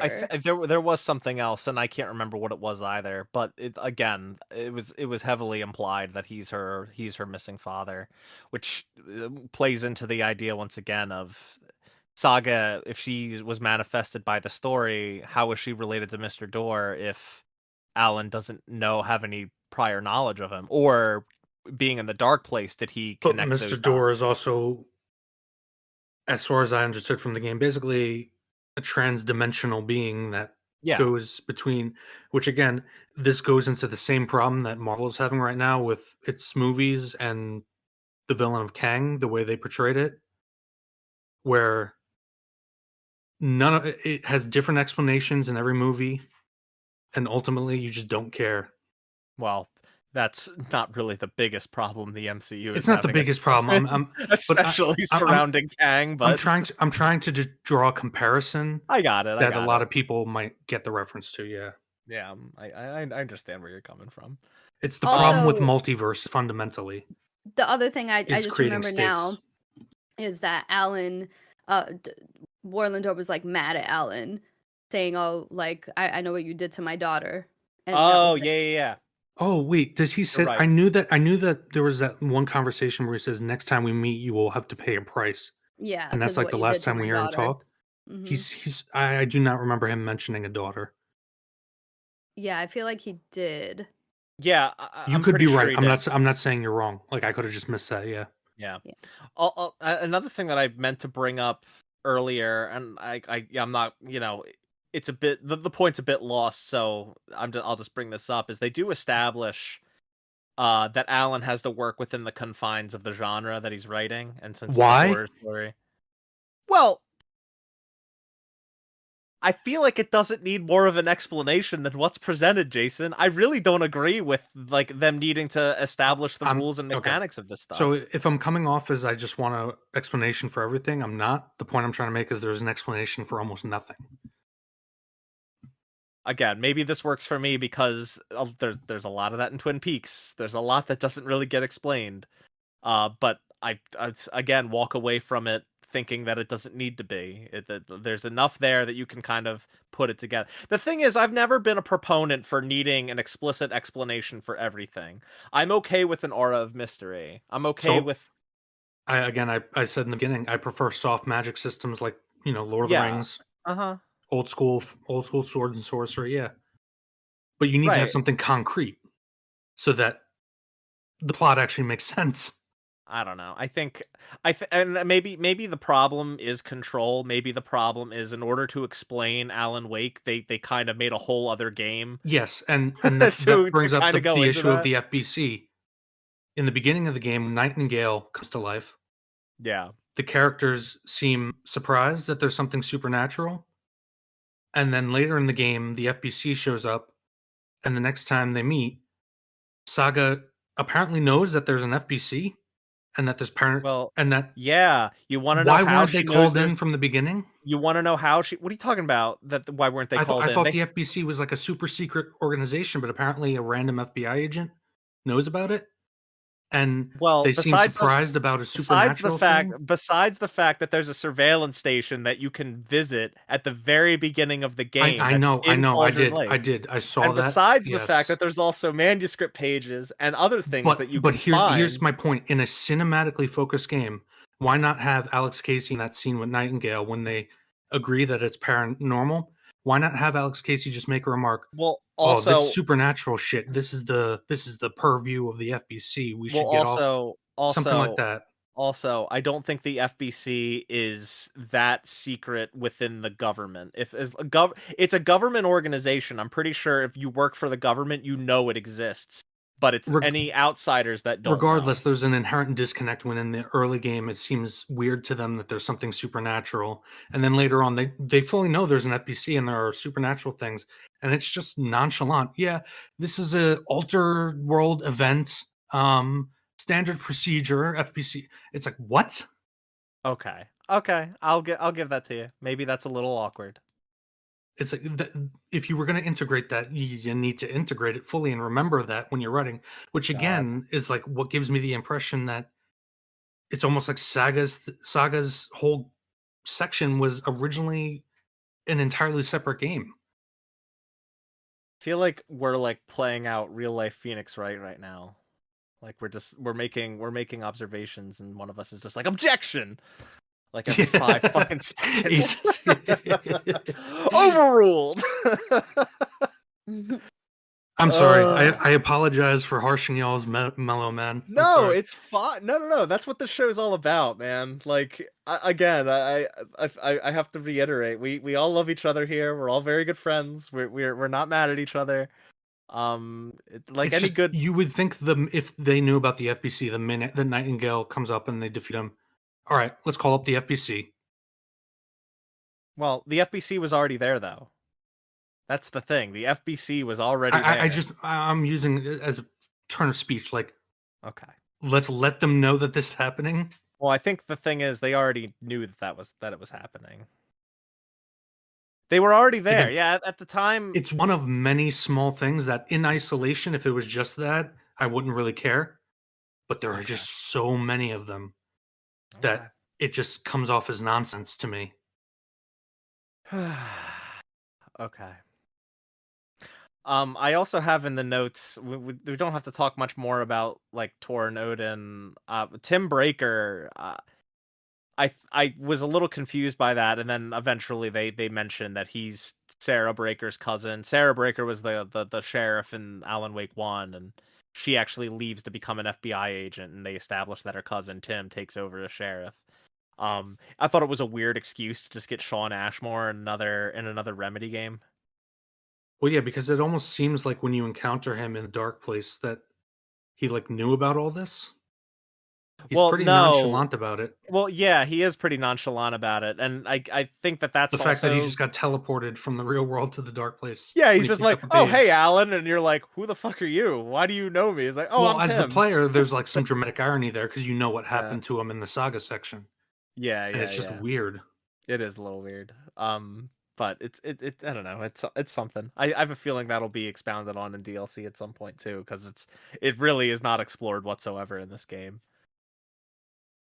I will say that is maybe an issue with Remedy games in general. They rely a lot on DLC to explain additional things, and it's like, I want the DLC to kind of be a supplement, something extra, something fun, not a continuation of your story, because that's somewhat of a problem with Control. You guys, at least I don't know if Delilah played them. I know Jason definitely didn't play the Control DLC, but they're essentially epilogue stories to Control. It was the same way with Alan Wake 1. They're basically required playing to understand this game too. Yeah, I like when games period require you to read any other additional or experience any other additional form of media. I know Final Fantasy does this a lot. At least Final Fantasy 15 did. Where you had to like watch the movie to understand the game. Sequels limit a world, quote Hironobu Sakaguchi. Did he actually say explicitly that? He said, "I hate sequels. Sequels limit a world. Every game now I'm getting into paraphrasing, so I don't remember the exact quote. I was gonna say that sounds like you're paraphrasing big time. No. He did say sequels limit I mean, a world. I know Sakaguchi's view on sequels. I'm very familiar with that. I just wanted to give you shit whether or not you were actually quoting him or paraphrasing him. Now, I don't agree that there should never be sequels. That was just his philosophy for his process. Yes, yeah. I'm just saying that I think it's a mistake that Remedy interconnected all their games. It's the same mistake you're seeing play out in the Marvel movies right now. It's the same mistake that played out in the Marvel comics and the DC comics. When you start interconnecting everything and then making multiverses and then making vague concepts that can be interpreted as a functional mechanic that makes this all work, it all falls apart. You lose stakes and you stop caring. To be fair, I mean, I think comics have been doing that for a very, very, That's what very long yeah, time. that's what I just said. Yeah. That's part of why comics, went by the wayside. Yeah, I think multiverse is kind of getting played out at this point. I It could is. agree with that. 100% is. Anyway, we need to stay on topic. We need to end the show eventually. Sorry. I'm sorry. Every time I say something, it just elicits a Every time broader you say discussion that something, takes off topic. This I is all my take the fault. gloves I'm off. sorry, audience. Damn it, Jason! Why didn't you like this game more? Just like it more.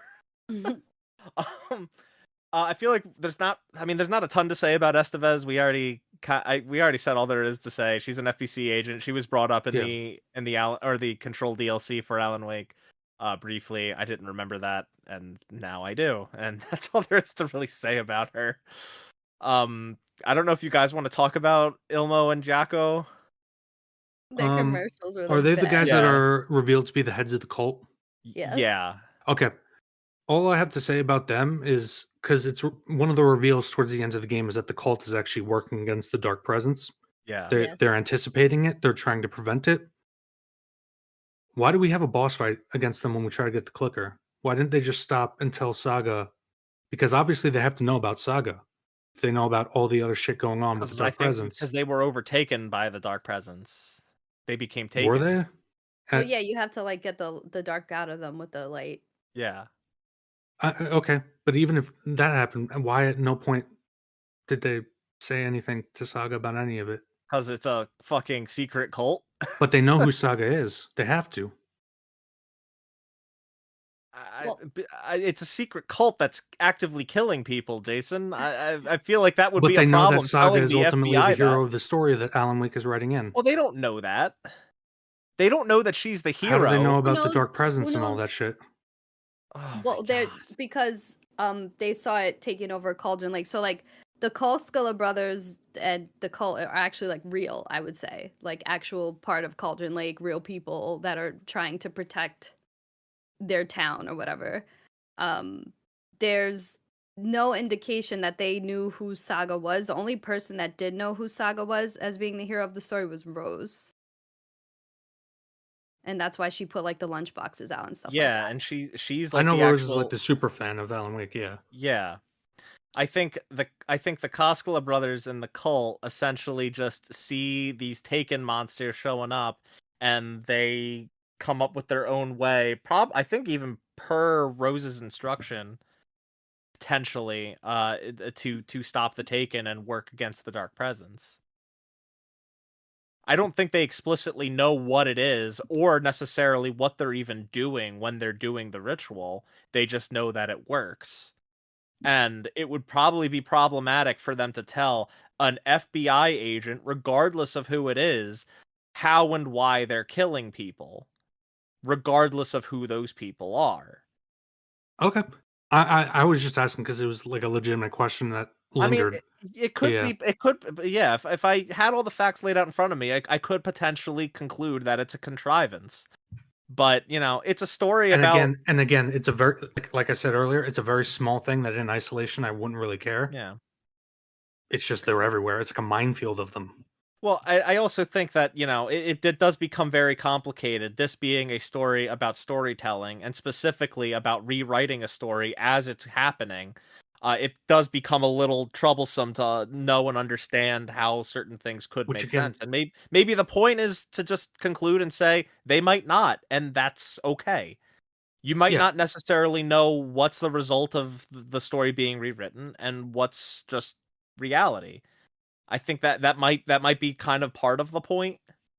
Maybe at least at the very least a helpful conclusion to make you appreciate this game a little more. Um, I It know. just comes off as being meta for meta's sake, and it goes back to why I insisted on starting with that summary in the beginning of Alan Wake 1, the narrative core, is that none of this weird stuff or meta stuff seems to play into at all what I thought was the plot objective: save Alice from Scratch.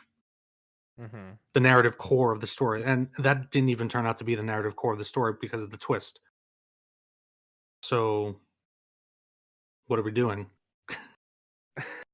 besides expositing to set up future releases. Yeah. Okay. Um. Are there any other? I mean, I feel like we don't need to talk much about Rose, if at all.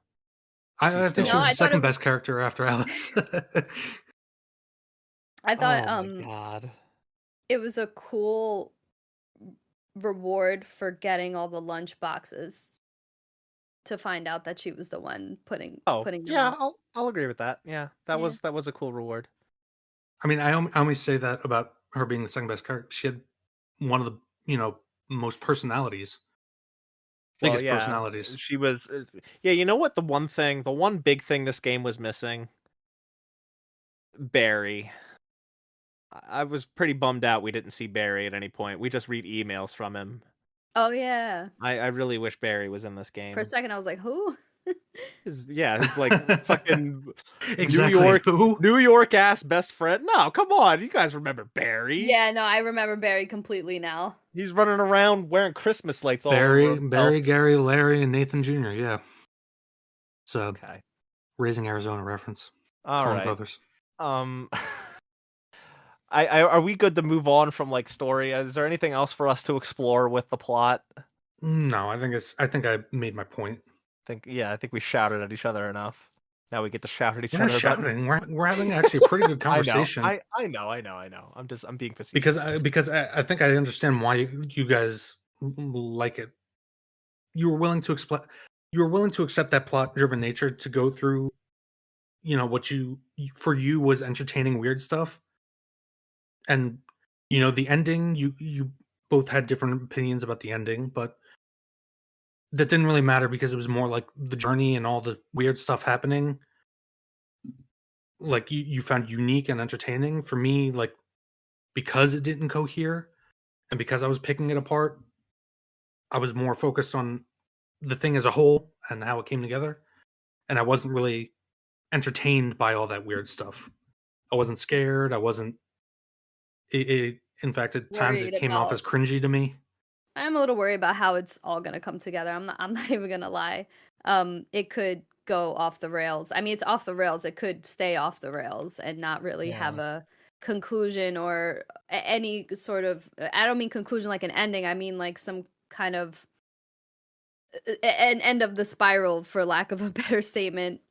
If we get that and it's satisfying in some kind of way where it feels like all this time building up to the departure or the ascension is worth it. Yeah, well, I guess what would be satisfying because they've already established that like it seems that someone's not going to be able to live in order for this story to conclude.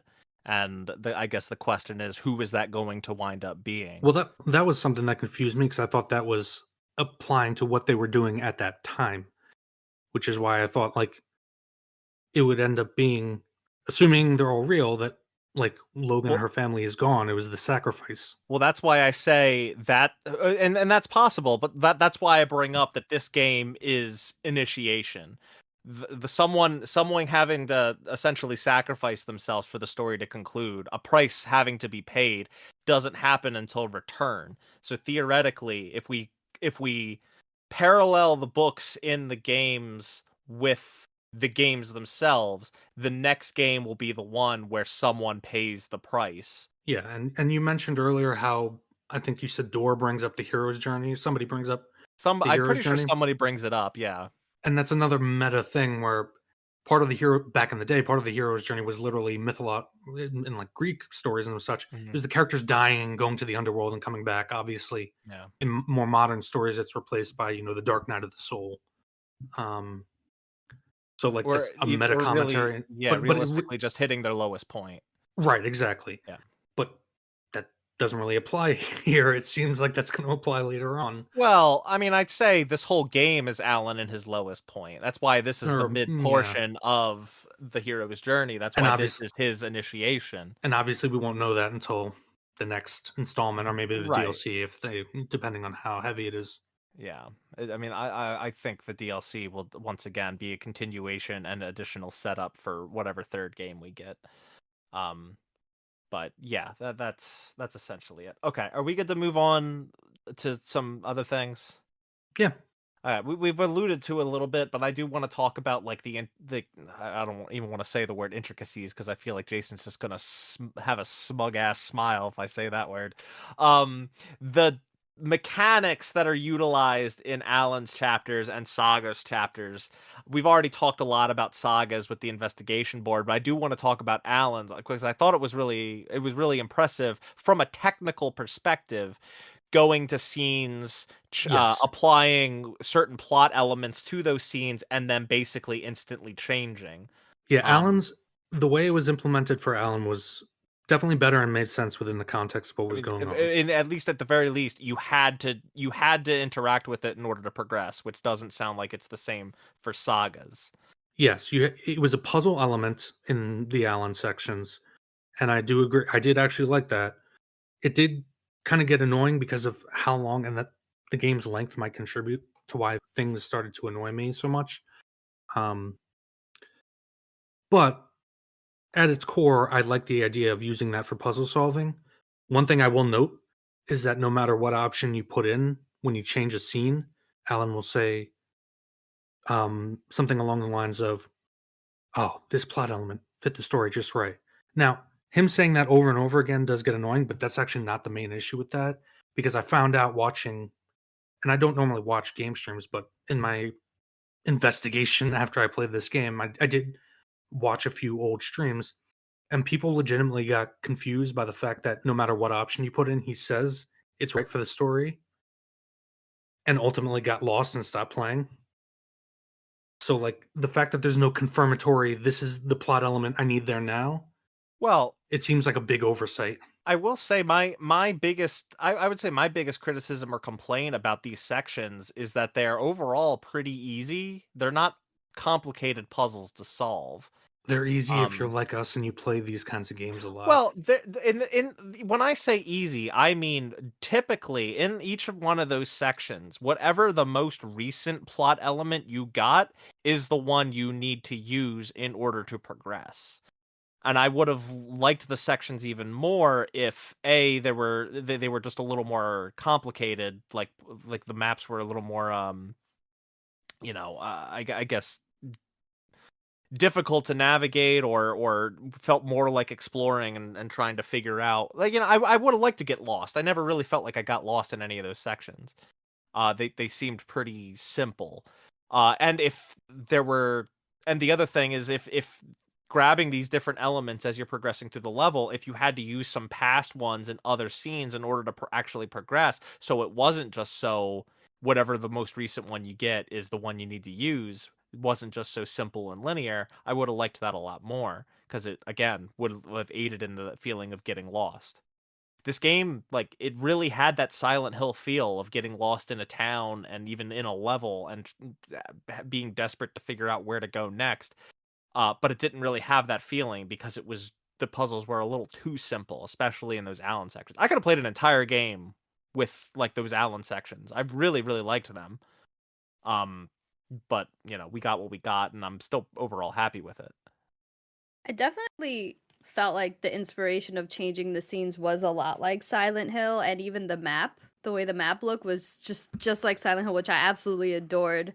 And Saga section felt a lot more like Resident Evil, where you're just going around picking stuff up, moving in the environment. There's really simple puzzle solving like you would in a Resident Evil game.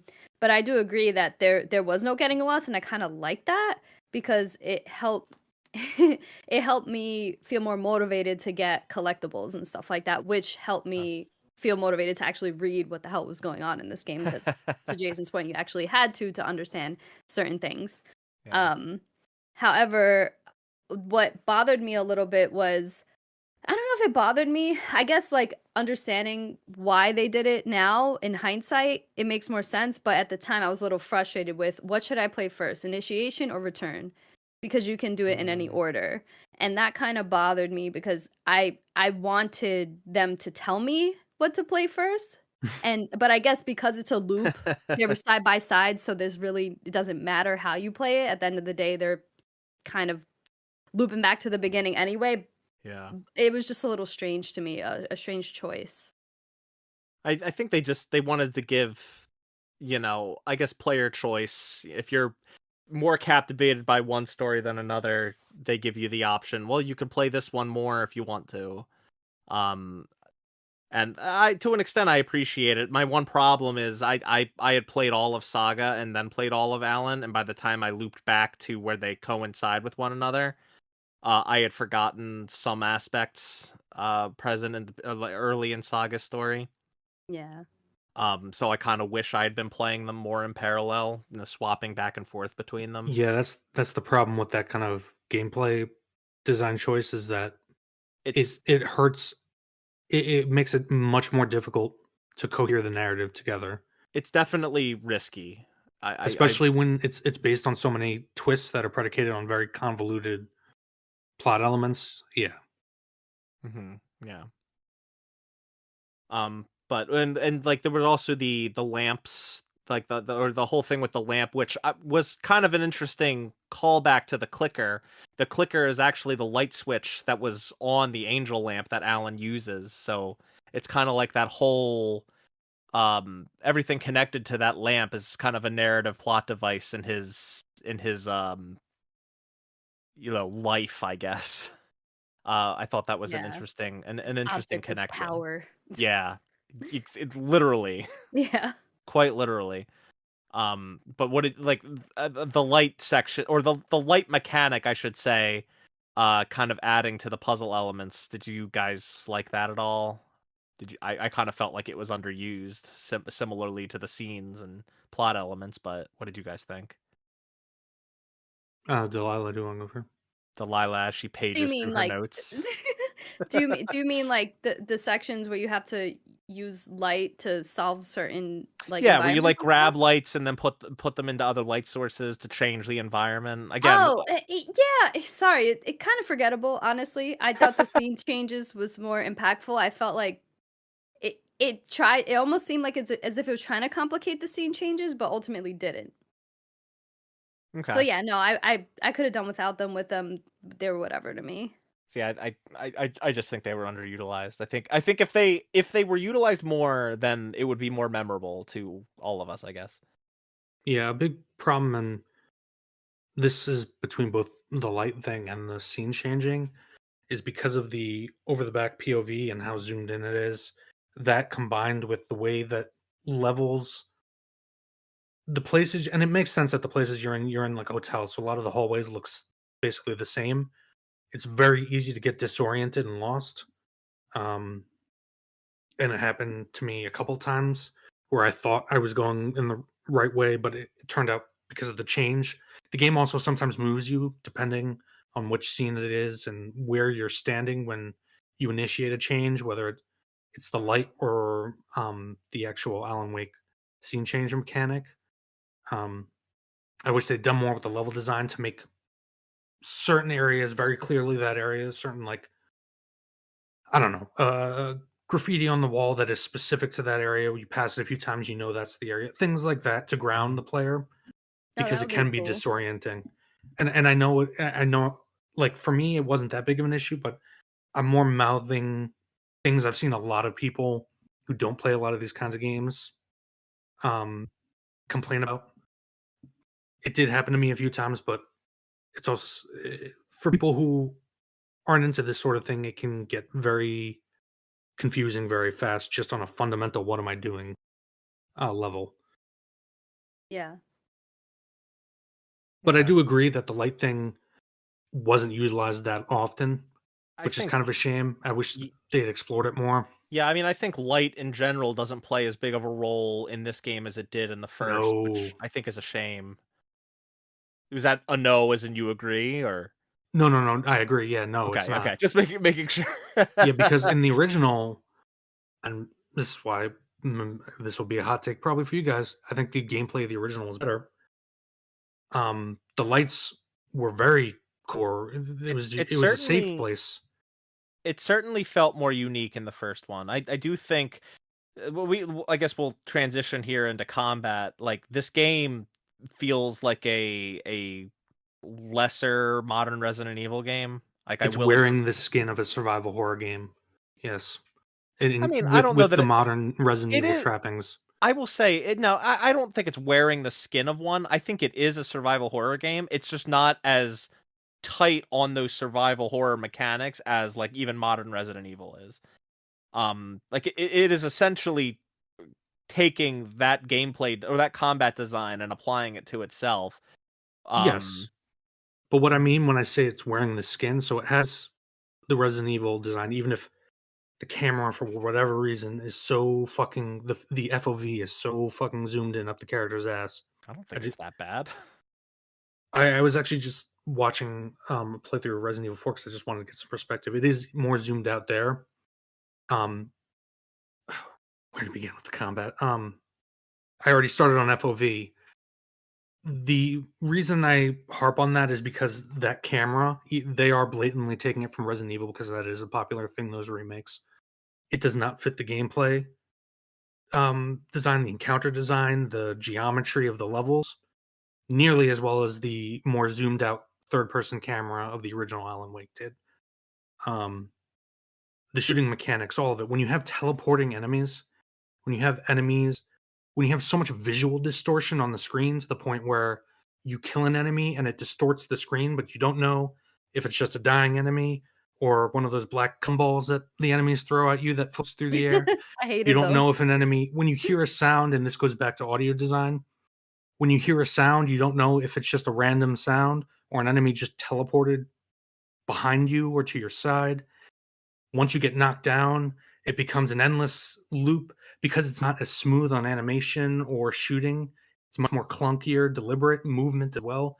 The dodge mechanic chooses when it does and doesn't want to work. Um,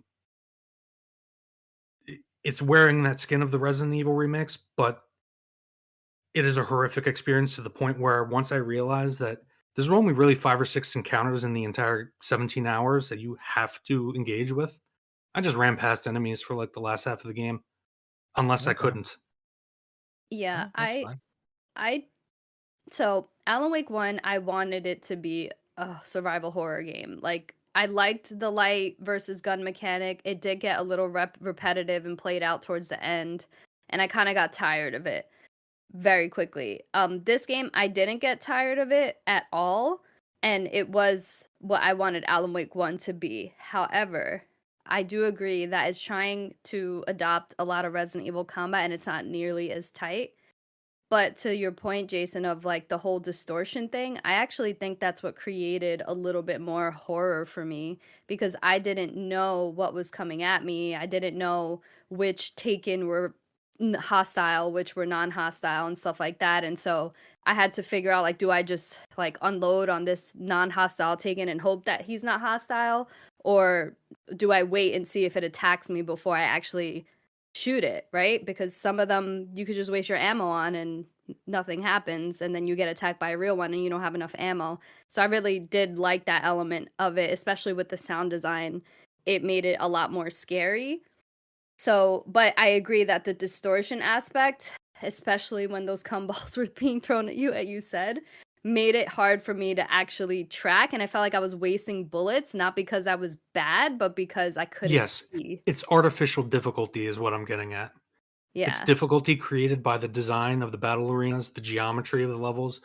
It's much worse, I'll say, in Alan Wake sections because the floor is usually pitch black. It's very hard to tell what the entire arena is because the camera's so gripped I in. mean, I'd And say it's there's also much more high contrast lighting that not only distracts you but makes it hard to see what's going on. I'm specifically thinking of the Herald of the music video thing that everybody goes on and on about how great it is. For me, it was just annoying because I didn't know the limits of the combat arena. I had a fucking thing flashing in my face while I'm trying to aim, and I have cringe live action guys waving hands around as a cringe rock song is playing. Like, my God. Are you happy with anything? Jesus Christ, I'm Jason. very happy with Cyberpunk 2077, the new update. I've been playing it. Oh, Very okay. entertaining. You know what will probably make that game better? So if they had a Finnish rock band playing a song with all the characters dancing in They front of probably you. have a Finnish tech band or whatever. I don't know what music's Oh called. I don't no, listen well, to no, anything before the year they're 2000. Swedish, aren't they? No, they're Polish, Polish. I They have don't a know. Polish band probably playing stuff. Well, yeah. Oh, no, yeah. The CD Projekt Red is Polish, Yeah, yes. yeah, But yeah. Um, my I'm God. I'm I'm I sound angry, but this is my point: is where you guys felt horror aspects or felt entertained by the weird stuff. I was just frustrated with the game Yeah, I get it. I because get it. either when like combat encounters were so rare, most of the game I felt like I was just pressing forward on the stick and X to collect things that I needed to go to the stupid board that was obnoxious and unnecessary and pad it out. And then the few combat encounters that I did come across, because they are very rare in the game, Yeah, there's even not the a lot. optional ones, Hmm. um, were just clunky, and the design of the combat did not fit the actual arenas or the designs of the enemies. They've yes, sorry. So So, I felt frustrated where you guys felt entertained or you felt horror. I didn't feel horror at all in this game. okay. Or tension, I should say, from the gameplay. I just felt frustrated and angry at it. Okay. I mean, for the record, I don't think the combat was necessarily like it was serviceable. I think the first game is the combat's a little better in the first game. I just think that they overload it with a little too many enemies and combat scenarios that I think if they cut out and shortened the game time of the first game, it probably would have been a 100%. tighter, yeah, it would have been a tighter experience. Which Um, applies to this game, I think doubly so. I mean, I also think that it's the first game was so unique in that aiming was like basically your flashlight. It had a very unique feel when you were aiming in the first game, and this game is just a bog standard third person shooter. I think it lost a little bit of its own identity in going that route, in basically copying modern Resident Evil, which I think is a bit of a shame because the first game feels very distinct to other third person games. Yeah, your flashlight is something that you didn't really have to do in this game. You just press a Hmm. button and it did automatically. I agree with that. Yeah. I There's also also hated oh, sorry, go ahead, Delilah. I was just say I also didn't like that the ammo that you put in your storage is what the world gave you. I feel like yeah, sure it could be exploited, but if I'm putting something in my storage it's cuz I don't need it. So, don't give Well, me what's in I there. guess Wait, moving on from combat to wait. itemization. Hold on. Explain that, Delilah. So, let's say, for example, you had extra pistol ammo and you didn't want to carry it with you and you put it in your storage so Mhm. that you have more room to pick up whatever else is in the world. The game will feed you more pistol ammo. Yeah, Oh, the okay. RNG, not So, like, RNG. I It's had a bunch of yeah, medkits because I barely healed in this game because I didn't really feel like the need to. And the game kept giving me medkits. And I was like, I don't need any yes, more medkits, please. But it's yes. because they were in It my does. storage. It doesn't have like that tuning of like Resident Evil, like especially Resident Evil 4, where it like automatically adjusts the drops depending on how well you're doing. Like it kind of needed Mhm. something like that. And I will say, like, it's weird for me to say that I felt like this game was both too easy and too hard on normal difficulty because it was too easy in that I always had a surplus of healing items and ammo and whatever other items that I would need to get through the game. But it felt too hard in that I could take two hits on full And then health and be dead. and then we'll throw Yeah. you again when I said artificial difficulty with all the stuff we talked about before. My problems with just the fundamentals of combat. Then they'll throw you into a combat arena with like 12 fucking guys teleporting in and out all around Mm. you. You're trying to put up with all the artificial difficulty, and at the same time, like you take one hit and you can get knocked down, and then in the animation for getting back up, you get hit again and you die. Yeah, No, I get it, and I'll agree with that. I don't think the combat's perfect, but I also don't think the combat is why I wanted to play this game anyway. So, um, right. there's that. And this is why I said it was wearing the skin of Resident Evil and survival horror generally because of the inventory stuff Delilah pointed out. I never was out of ammo, right? Healing stuff. Yeah, I had a I surplus of healing shit. there was like one time where I started to run pretty low on ammo and I was struggling. I think that was as Alan, and you get less stuff as Alan anyway. I feel at least that happened for me. I don't know about you guys. I agree. Yeah, It was pretty equal Um, for me. yeah. Oh, okay. One maybe potentially controversial thing, is that I kind of liked the fact that the collectibles were heavily tied to progression. Yeah. for Saga. You had to find the lunch boxes with the manuscript pages, or even the cult stashes. And I liked the puzzles for the cult stashes overall. I didn't like the ones that made me do math. Algebra, literally Yeah, algebra. they made me feel really fucking stupid. No, they did. I literally like the audience can't see, but I have Yeah. notes here of like doing math equation. I was like, Jesus, I haven't had to I do this since high yeah, school. aside from Those the are out in the living room for me. aside from those Alice scenes, those specific puzzles were actually some of the most fun I had in the game. Um, Mm. my problem, and I agree with you. I like that the collectibles became part of progression. The only problem I have is that progression is really kind of it doesn't do anything when Not you upgrade true. shit. No, that's not true. With the I one think exception being magazine size for pistol, well, I I can't know think of a single one well, that. I think it's interesting that this game decided not to go the route of, oh, put points into your power, put points into your recoil. Like it did something different, right? It kind of made you rethink how you use your weapons. Like the pistol, there was an upgrade you could get where 2 consecutive headshots would like stagger an enemy. And I think that's like a more interesting thing than just you pumping points into better recoil or reload speed or something. Like that's a really tired way of progressing your weapons and style of play, and this dared to do something a little different and a little more interesting, and I at the very least appreciate that, even if all the upgrades didn't Sure, really fit my style. for all of the shit I'm giving this game right now, I will say I at least commend them with sticking to their artistic vision, even if the execution of that vision, in my opinion, was below average. Yeah, Mhm. like, and to your point about doing something different isn't inherently good. Like, I know, but yeah, I think what they did was I think what they did was overall good. I mean, I don't think it's perfect. I don't think all the upgrades are I don't think all yeah. the upgrades make for a particularly interesting decision, because It I think might some just of be them that are you're just not. I'm never going to use. It might just be that you're not doing enough actual gameplay fighting in this game to for it to really matter. I No, would you're agree with not unless you like explore to like get collectibles and stuff like that. And even yeah. then it just feels like they're in the way. Yeah, I ran past. Yeah, when I if I ever did that kind of thing, I was just running past, unless like I got forced It by a wasn't like story point. Control. I was actually hoping it was like took this element from Control where as you were getting certain collectibles, they faced you with like unique bosses. That would have been really Yeah. awesome. Yeah, Yeah, this game did need more like out of left field bosses or tough encounters to make that upgrade system feel a little more engaging. yeah, and I agree. I'll agree with that. I really liked that they didn't go with a bog standard upgrade system. They went with Yeah. something that's like you get perks, and the perks might change how you play with those or how you fight with those weapons. I think that's more interesting than just you upgrade your reload speed or some shit like that. Yeah. Um, and I think And Alan's oh, sorry, Delilah, go no, ahead. go ahead.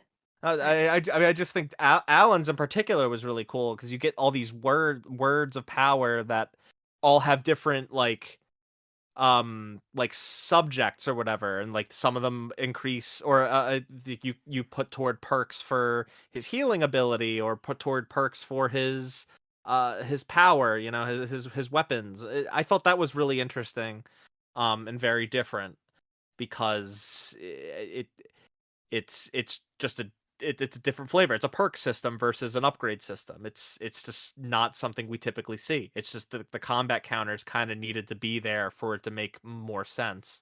Yeah, and that's where you got to play with the scenes a little bit more because you had to fit the right scene to see the right object of power. Sorry, Yeah. word of power.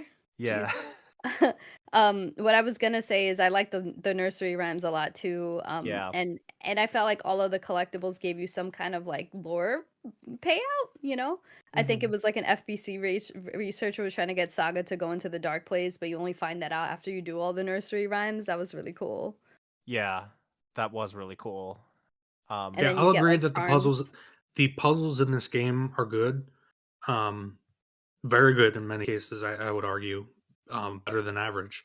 Some of It's them can just be really out there, but so like algebra. I didn't have as much trouble. Maybe I got more going on up there. I'm just kidding. They even made no, Wow. the I'm game just even kidding. I'm made just fun of it kidding. I'm just though. The kidding. game, I think there was a note in one of the cult stashes that was like, "Oh, at least one didn't this one didn't make me do math. What the Yeah. hell?" Yeah, there was the cold stash was like, thank God. I don't have to Yeah. fucking do an equation to Yeah, figure this out. I remember that line very specifically. And again, it's like It's like a meta thing, and it's like, yeah, it's kind of funny, but like, what? Like, Oh, is stop this it. now not only a meta thing about storytelling, but a meta on the game itself? I thought it was funny. It was Um, fun. It was funny in the moment, just because, like, yeah, yeah. Another meta thing on the game itself is like finding out who Mayor Setter was. Like you could like just be reading all Oh these signs yeah. and thinking it's some like political statement on Cauldron Lake, but then you find out it's just a dog. Yeah. I didn't even know that. I saw the Yeah. Oh boards. yeah. I saw the boards, and I was looking at the political advertisement. I have no There idea how you come to that toward the conclusion. end of Saga's story, like regardless of whether or not you found all the Mayor Setter boards, they're like, "Oh, Mayor Setter's at the place in Watery. You can go meet him." And you go there and it's a dog. Okay, Mayor so Setter's a dog. you have to break away from the story and go explore. Okay, And then Yeah, like you do. in hindsight, you look at all the signs and one of them's like, Mayor Setter's not afraid of rough questions. It's good. It's funny. It's cute. It's Yeah. fun. The last thing I really want to talk about before we wrap this up is I just do want to talk a little bit about the live action sections, and like I felt like, maybe they help lean this game into feeling a little too cinematic, but I feel like overall they're gonna make the story age a little better in that live action's not gonna age poorly like actual rendered graphics might. And I think the amount of live action used was overall effective for me. I know, Jason, you already alluded. The only thing that was really effective for you was Alice, but I just kind of wanted to say that I really liked most of the use of live action. Delilah, I don't know if you had any thoughts Oh no, on. I thought it was amazing. I mean, look, Remedy's been trying to do this for a long time and they kind of perfected it, I feel here, because it didn't feel pasted. Where like the live action sections when they were melded in with the game at with the animation, it didn't look weird or strange or jarring. It was actually fit in really nicely and artistically. And yeah, just being able to watch a live action movie while you're in the game or the we sing section was incredible. Like seeing this entire performance as you're fighting through Taken was just it blew my mind. Honestly, I've never seen anything like that in a video game done so well. So I loved it. Yeah, I mean, I think no one else is really doing something like this now or as effectively as Remedy is. Unless your game is full on FMV. I will say, the game's made by, oh god, what's their name? I feel like I have to look this up real quick. I think it might be Sam Barlow. Um, but yes, it is Sam Barlow. I am thinking of Sam Barlow. The he made Her Story and Immortality. He also made Telling Lies, but I haven't played Telling Lies. Those are games that are basically entirely live action, and those are really, really effectively done. I feel like Remedy is just under his use of live action in video games to tell or to show a compelling story. And I think Remedy does a really good job with it. I guess for me, with the live action stuff with Alice, it made sense within the context of the story. Everything else, why? Other than you can. Like, I felt like that budget would have been better spent in QA testing for soft and hard locks, or I mean, I feel like that probably tightening up the saved. combat, making it a better game. Like, Well, I think if anything, those live action sections probably saved budget for them because they didn't have to maybe, I don't animate know. anything. You know? Yeah, I'm just jesting, but Yeah. again, it goes back to what I said earlier. Like, at points, I felt like they forgot they were making a video game. Hey, sometimes, and I'm sure you would agree, or at the very least understand where I'm coming from. Sometimes I felt the same way about Kojima, and I'm not Yeah, the only no, one. look, Even look, in the man, era where we liked Kojima. Metal Gear Solid 4. Yeah. Like, I'll be the first to admit that game has serious problems with that. Yeah, Yeah, but and I love that game. that still is an amazing game. One day we will talk about that, but anyway. Delilah, I'm sure you have like 15 million things you want to bring up before we proceed to close out this episode. So go ahead, get them over with. Okay, it's more questions than actual fun things. Well, I Okay. guess I'll say this. I am a sucker, and part of why I love this game, I'm a sucker for like quintessential horror, meaning scenes like rural, small town, cabins, forests, creepy carnivals, lighthouses, um, Mhm. haunted hotels, hospitals, the manor. Like, I just felt like those were all really creepy looking environments, and I was here for it. And you pretty much can get me in any horror game if they have those types of settings, no matter how many times it's done. That's why I love Resident Evil 7 so much. I just love that small town bullshit. I don't know what it is. And I'm a city girl, so maybe Have you that's seen why. True Detective? Maybe that, Have you yeah. seen True Detective season No, 1? I haven't. No. Watch it. You'll fucking Okay. love it. Some of the All greatest right. Okay, performances so ever created. Yeah. so the takeaway here is we need to watch True Detective season 1, and you all need to watch Twin Wait, Peaks. Mark, you haven't seen it either? No, I haven't seen it either. Oh my god. Like I said, I've always heard it's very good. It's on my list, but Just watch season 1. yeah, I That's know. all you need to watch. Okay. I've heard the rest is not good. Oh, interesting. Okay. Yeah. I thought the Alan Wake death scenes were very disturbing. Like just Yes. seeing his face there, and it like just stays on his face, like looking really creepy. That actually disturbed me quite a bit. And there's even text in the corner that's like, "This is not how the story's supposed to go," or Right. whatever, which is pretty cool. It gave me that kind of eerie feeling that Doki Doki Literature Club gave me with their like weird manga story-esque horror things. And I actually didn't like the jump scares. I felt like they were just there to be there. The only element of the horror that I liked is, like I said, the whispering and not knowing if a taken was hostile or non-hostile and stuff It's like so that. funny about the jump scares because I started out really liking them, and then I eventually was like, these kind of fucking suck. They're really overplayed. Jump scares Yeah. And then I came around to liking them again have by and the always end. yeah, jump scares are have and always in any medium lazy and dumb. No, I agreed. understand they work and scare people, some people, but like you can do better, yeah.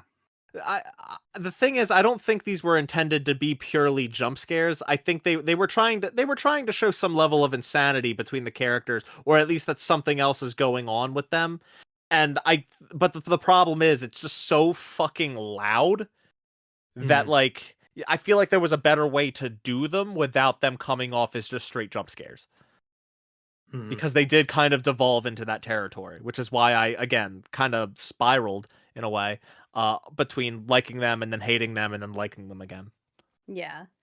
I love the game's hyper focus on objects or animals, or I guess for lack of a better word, symbols like the deer, the owl, the flood, the lake, the ocean, the beef jerky, the coffee, the moose, like all that stuff. Like it wasn't just something that you saw once, like it was constantly showed throughout the game. Like you would see different moose image what do you call those collectibles around, not collectibles because you can't collect them, but just like figures rather. There was a whole talk show about beef jerky and pastrami sandwiches, like just really quirky stuff that it wasn't just a moment, it was like present throughout the whole game. Like it brought me comfort to like see a dead deer on a wall and pet it as Saga, which was weird that she would pet a dead deer, but for some reason, like just knowing that there were these dead deer everywhere, like brought me some level of comfort because it was consistent. It was a very strange experience that I had with all of these symbols throughout the game. Quick note on the deer heads too. This glitched for me, so I unfortunately didn't get to see it. But if you pet one of those, you can go into her. Also, it drives me fucking crazy that it's called the Mind Place and not the Mind Palace. Like they even acknowledge that it's a form of the Mind Palace, and they just decided to call it Place just because. That did drive me nuts. But if you pet a deer head and then go into Saga's Mind Place, you can interact with the deer head in her Mind Place, and it will tell you how many are left. If you pet all of them, you can go to the lodge in Bright Falls, and there's like a whole sequence where you like chase after a deer. It's like it's like a cool little hidden thing. I heard about that, yeah. That I unfortunately didn't get to see because the game glitched and wouldn't let me talk to the deer head in my Mind Place. Oh wow. So that's really I didn't get to cool. see it, even though I'm pretty sure I got all the deer heads naturally. Yeah. I Was think I did too. Yeah, it was frustrating. I really wanted to see that. I should just look it up on YouTube. I just haven't yet. Yeah. Another thing is I really like the music that was played in between chapters. Some of the songs I didn't like, but the ones particularly by Poe, I was really into. It was I will say that's also a very David Lynch inspired thing, I feel. Just Yeah. like from some of the music choices and some of the and the way that I feel like they always ended a chapter of within the game. It felt very Twin Peaks season 3. Yeah, I Yeah. mean that music, like in a vacuum, I like that music, like that plays in between. Um, but within the context of the game, like in terms of like being a horror game, I find the theme music that plays when you're in a save spot in Resident Evil 4 to be, and in the remake, to be far more off-putting, like just and creating an atmosphere than Well, it's not that trying to music. be off-putting. I It's know it's not. It's like yeah. creating like a contrast, but for me, it just doesn't work like within the context of what the game's trying to do. Okay. I wouldn't be surprised if some of the songs they chose were intentional. I feel like someone might go down this rabbit hole of like pulling all of the different lyrics from the songs to see if it can provide some clues to future Alan Wake games or even Control games. But I obviously didn't go down that rabbit hole, but I do feel like there was some intention of the song choice. I I just mean, got just that feeling. listening to the lyrics, yes, absolutely, 100%. Yeah, Um, th- there's I don't know definitely a about the lot of future, effort put but they're into that definitely stuff, but thematically. Sorry. no, no, no. I was just agreeing with you that like Okay. they did put a lot of effort into the songs and the lyrics to try to make it fit with what was going on. Yeah, Well, even more than just the lyrics, like the one song I think by Poe is that they have like several different orchestrations of it, and Yeah. as the story progresses, as you go through different chapters toward getting to the end of the game, like the different arrangements of that same song like start to become a little more unhinged. It was definitely an intentional choice. Yes. And it was definitely premeditated. I just don't know about the future. I don't know if there's any clues to be found in there, but they're definitely listening to the lyrics, listening to the sound of the songs as the game goes on. It was definitely premeditated. It was definitely deliberate. Yes. And two more things. Okay. Um, I am very curious why there were pumpkins in February. I love looking at calendars in video games. I think, and I could be wrong, I think when you first start the game, the calendar's on October, like for the prologue, and then it's in February for the rest of the game. But you still see the fall leaves and the pumpkins everywhere, which threw me off a little bit, and maybe On it was I was intentional. writing the story, and then I realized it was in October. February fit the story much better.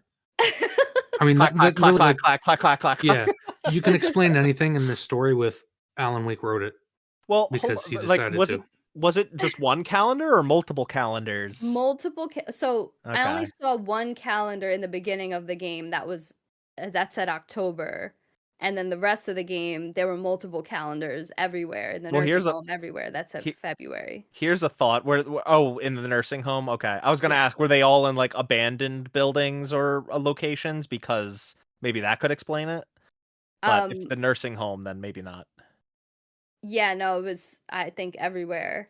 Okay. Yeah, even in the hotel where Saga stays, it said February. Could just be an oopsie whoopsie. Oopsie, I don't know. Could just be a fucky I wucky. feel like it was the game trying to throw you off, like this like discomfort. Like, why is it February but it's fall? Like I should See, be, I you know. feel like a more effective way of doing that would just be to throw like fake months up there. Right. Like, oh, it's Jantember. Got it. Okay. um That'd be pretty unsettling, guys. You gotta admit. no, yeah, definitely. And I like how Ati casually calls Alan Wake Tom. He's like, "Hey, Tom, what's up?" Yeah. You know? And it doesn't like like, why are you calling me that? He just accepts it, you know? Yeah, he never really questions, or no, he does at the very beginning, but eventually he's just like, it's Ati. What's up, It's buddy? fine, I guess. You He's want to help me cool. find this lamp or these photos? How do I get Yeah. out of here? And then my question is, why what order do you think departure, return, and initiation are in? Oh, it's definitely departure, initiation, return. Okay. All right, Yeah, cool. Yeah, because I think the ending makes that clear that Alice is trying to work behind the scenes to get Alan to finish return successfully so he can come back. yeah, I mean, even just to go back to the hero's journey thing, like return is the end of the hero's journey. Yeah. Right. Right. So, and that's ultimately the ending that he's trying to rewrite so that he can undo what he's done. So that would have to logically come at the end. So this whole game, that's why I can't say that I figured this out all on my own. I actually saw it being discussed on Reddit, but like that's why this game I'm viewing it as initiation. And the Okay. first game as departure. The next game would be return, and that would complete a trilogy, similar to Alan's trilogy of books that he's written within the Dark Place. Cool. That's it. That's all I Okay. And that thus ends Delilah's Corner. have. Whatever I'm calling that segment. I forget what name I came up with last episode. I forgot. Yeah, me too. Okay.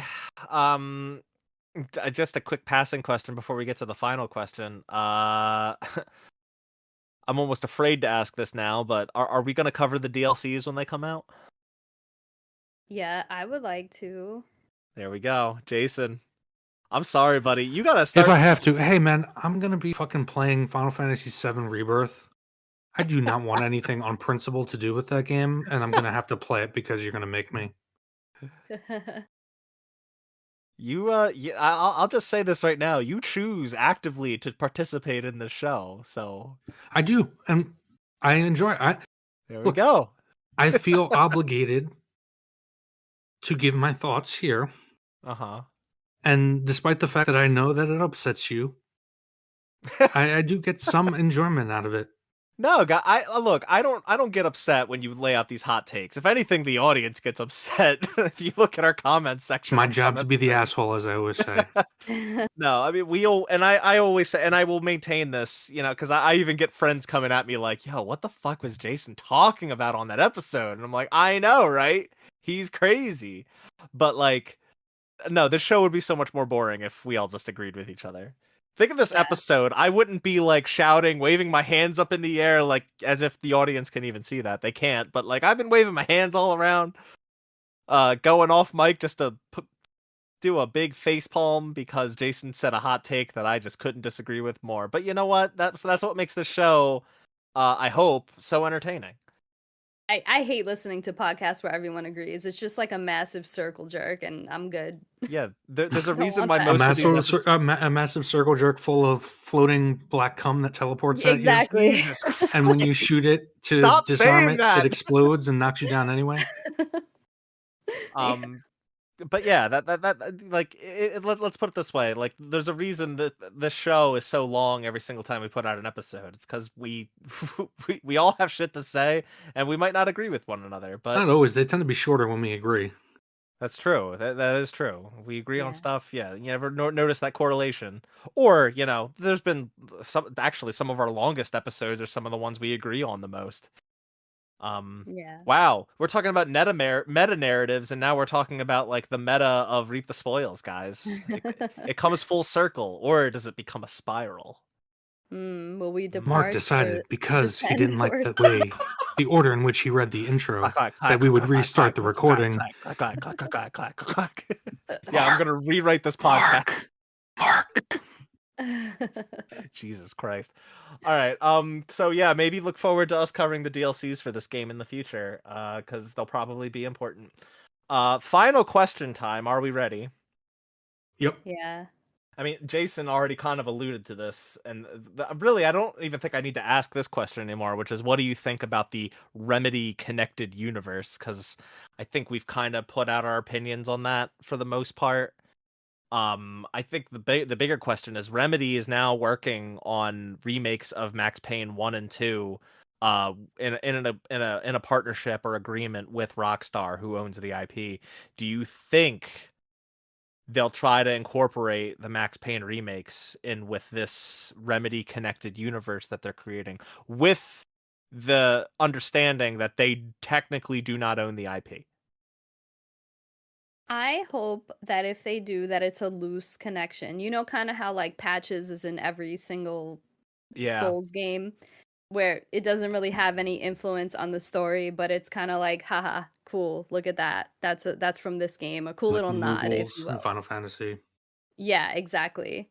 Maybe I wouldn't mind, Sam Lake and Max Payne and Alex Casey. I wouldn't mind Max Payne being like an alternate universe version of it, as long as there's not too many deep connections where it's just like, yeah, he's an alternate universe of that guy, but it doesn't really matter to the story that's being told. Then I'm fine with it. But if they try Yeah. to connect it too much, I feel like it could get messy. I mean, he Yeah.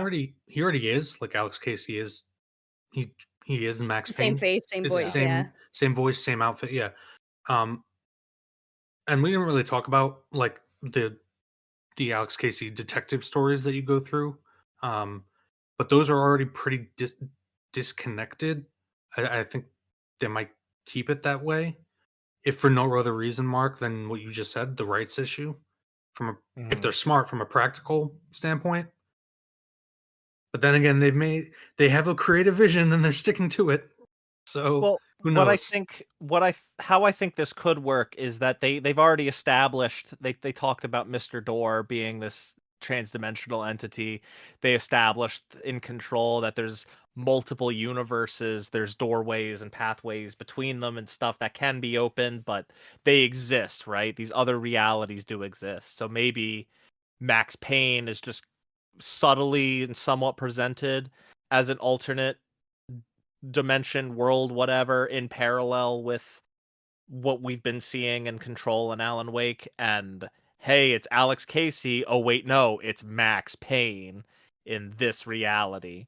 Um, and maybe a subtle nod to like a parallel version of Alan Wake or something in those games. Something that's low stakes, but kind of as a wink from Remedy. I think that is doable. I don't think they should try to be tying those Max Payne remakes really into this RCU whatsoever, especially because they've already got like 3 other projects in the works that will probably be part of the universe. So don't want to make it too messy, right? Yeah. Yep. Okay. Well, that's all we got with Alan Wake 2. Jason, what's the Kwasnicky rating?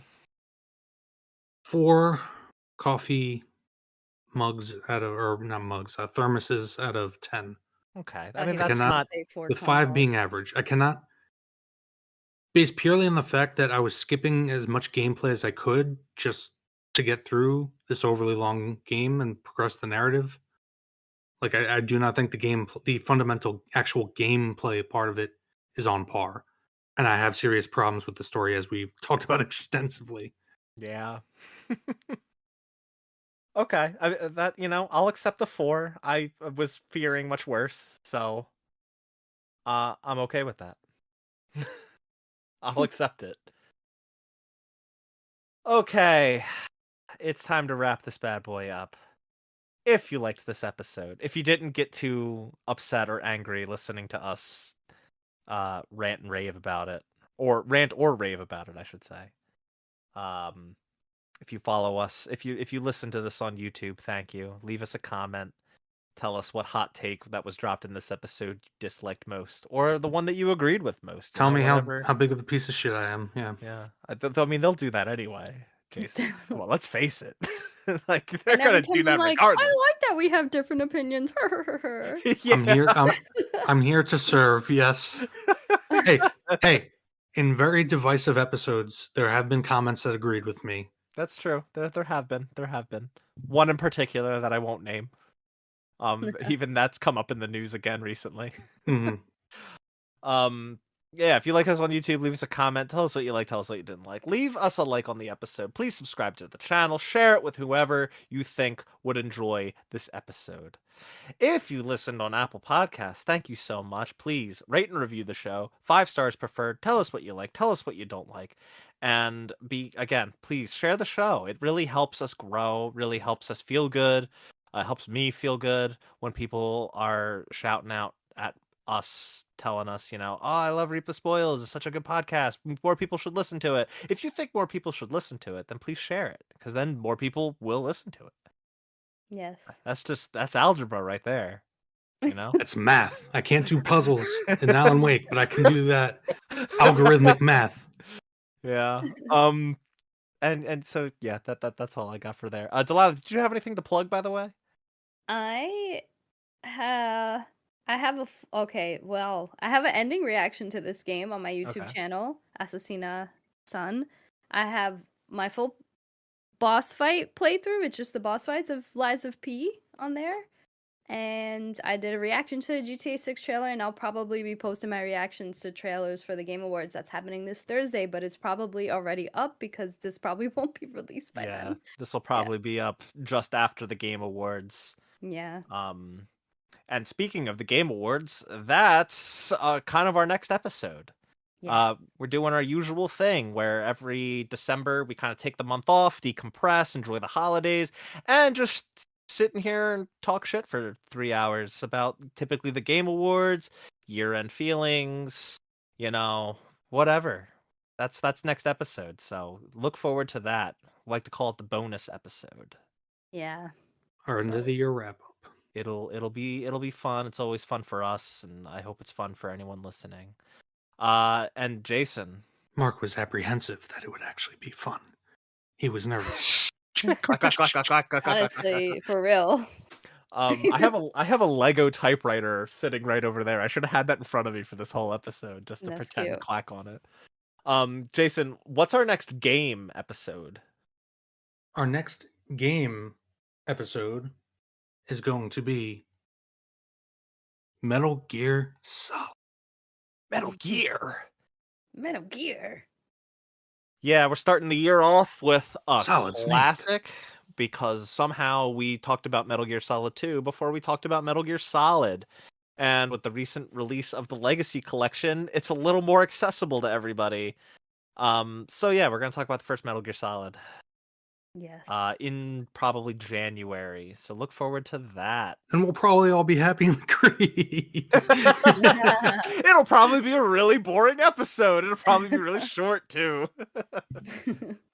No, it'll be fun. It's always fun. It's always fun regardless of our feelings on stuff. Coming to the show and talking to each other. We always have fun. It's why we do this. It's why we've been doing this for years. That's why we've been doing this for over 50 episodes of talking about video games, like specific video games or products. Damn, man, that's a number. And why we've, just to get a little sappy, for a second, we came to form this show out of, we didn't have to keep doing stuff like this together, but we wanted to after we did, an event happened in our lives. Huh? It's been mad long since we've been podcasting together. Yeah, I've known you fucking guys since like 2015, man. We've been podcasting since like 2016. That's fucking crazy, right? Damn. Yeah. So honestly, the years have just been flying by generally, but yeah. True. And here's to another 8 years or something. I can't even do that basic math. 7 years. Here's to another 7 years and another 7 more after that of talking about this goddamn shit. Wow. Yeah. All right, well, look forward to the bonus episode and look forward to Metal Gear Solid as our next game. You have plenty of time to play it, so I expect you all to come back and listen. And that's all I got. Thanks for listening. Goodbye. And Jason contemplated how he would exit the episode. I'm Jason Kwasnicki. This has been Reap the Spoils. Goodbye.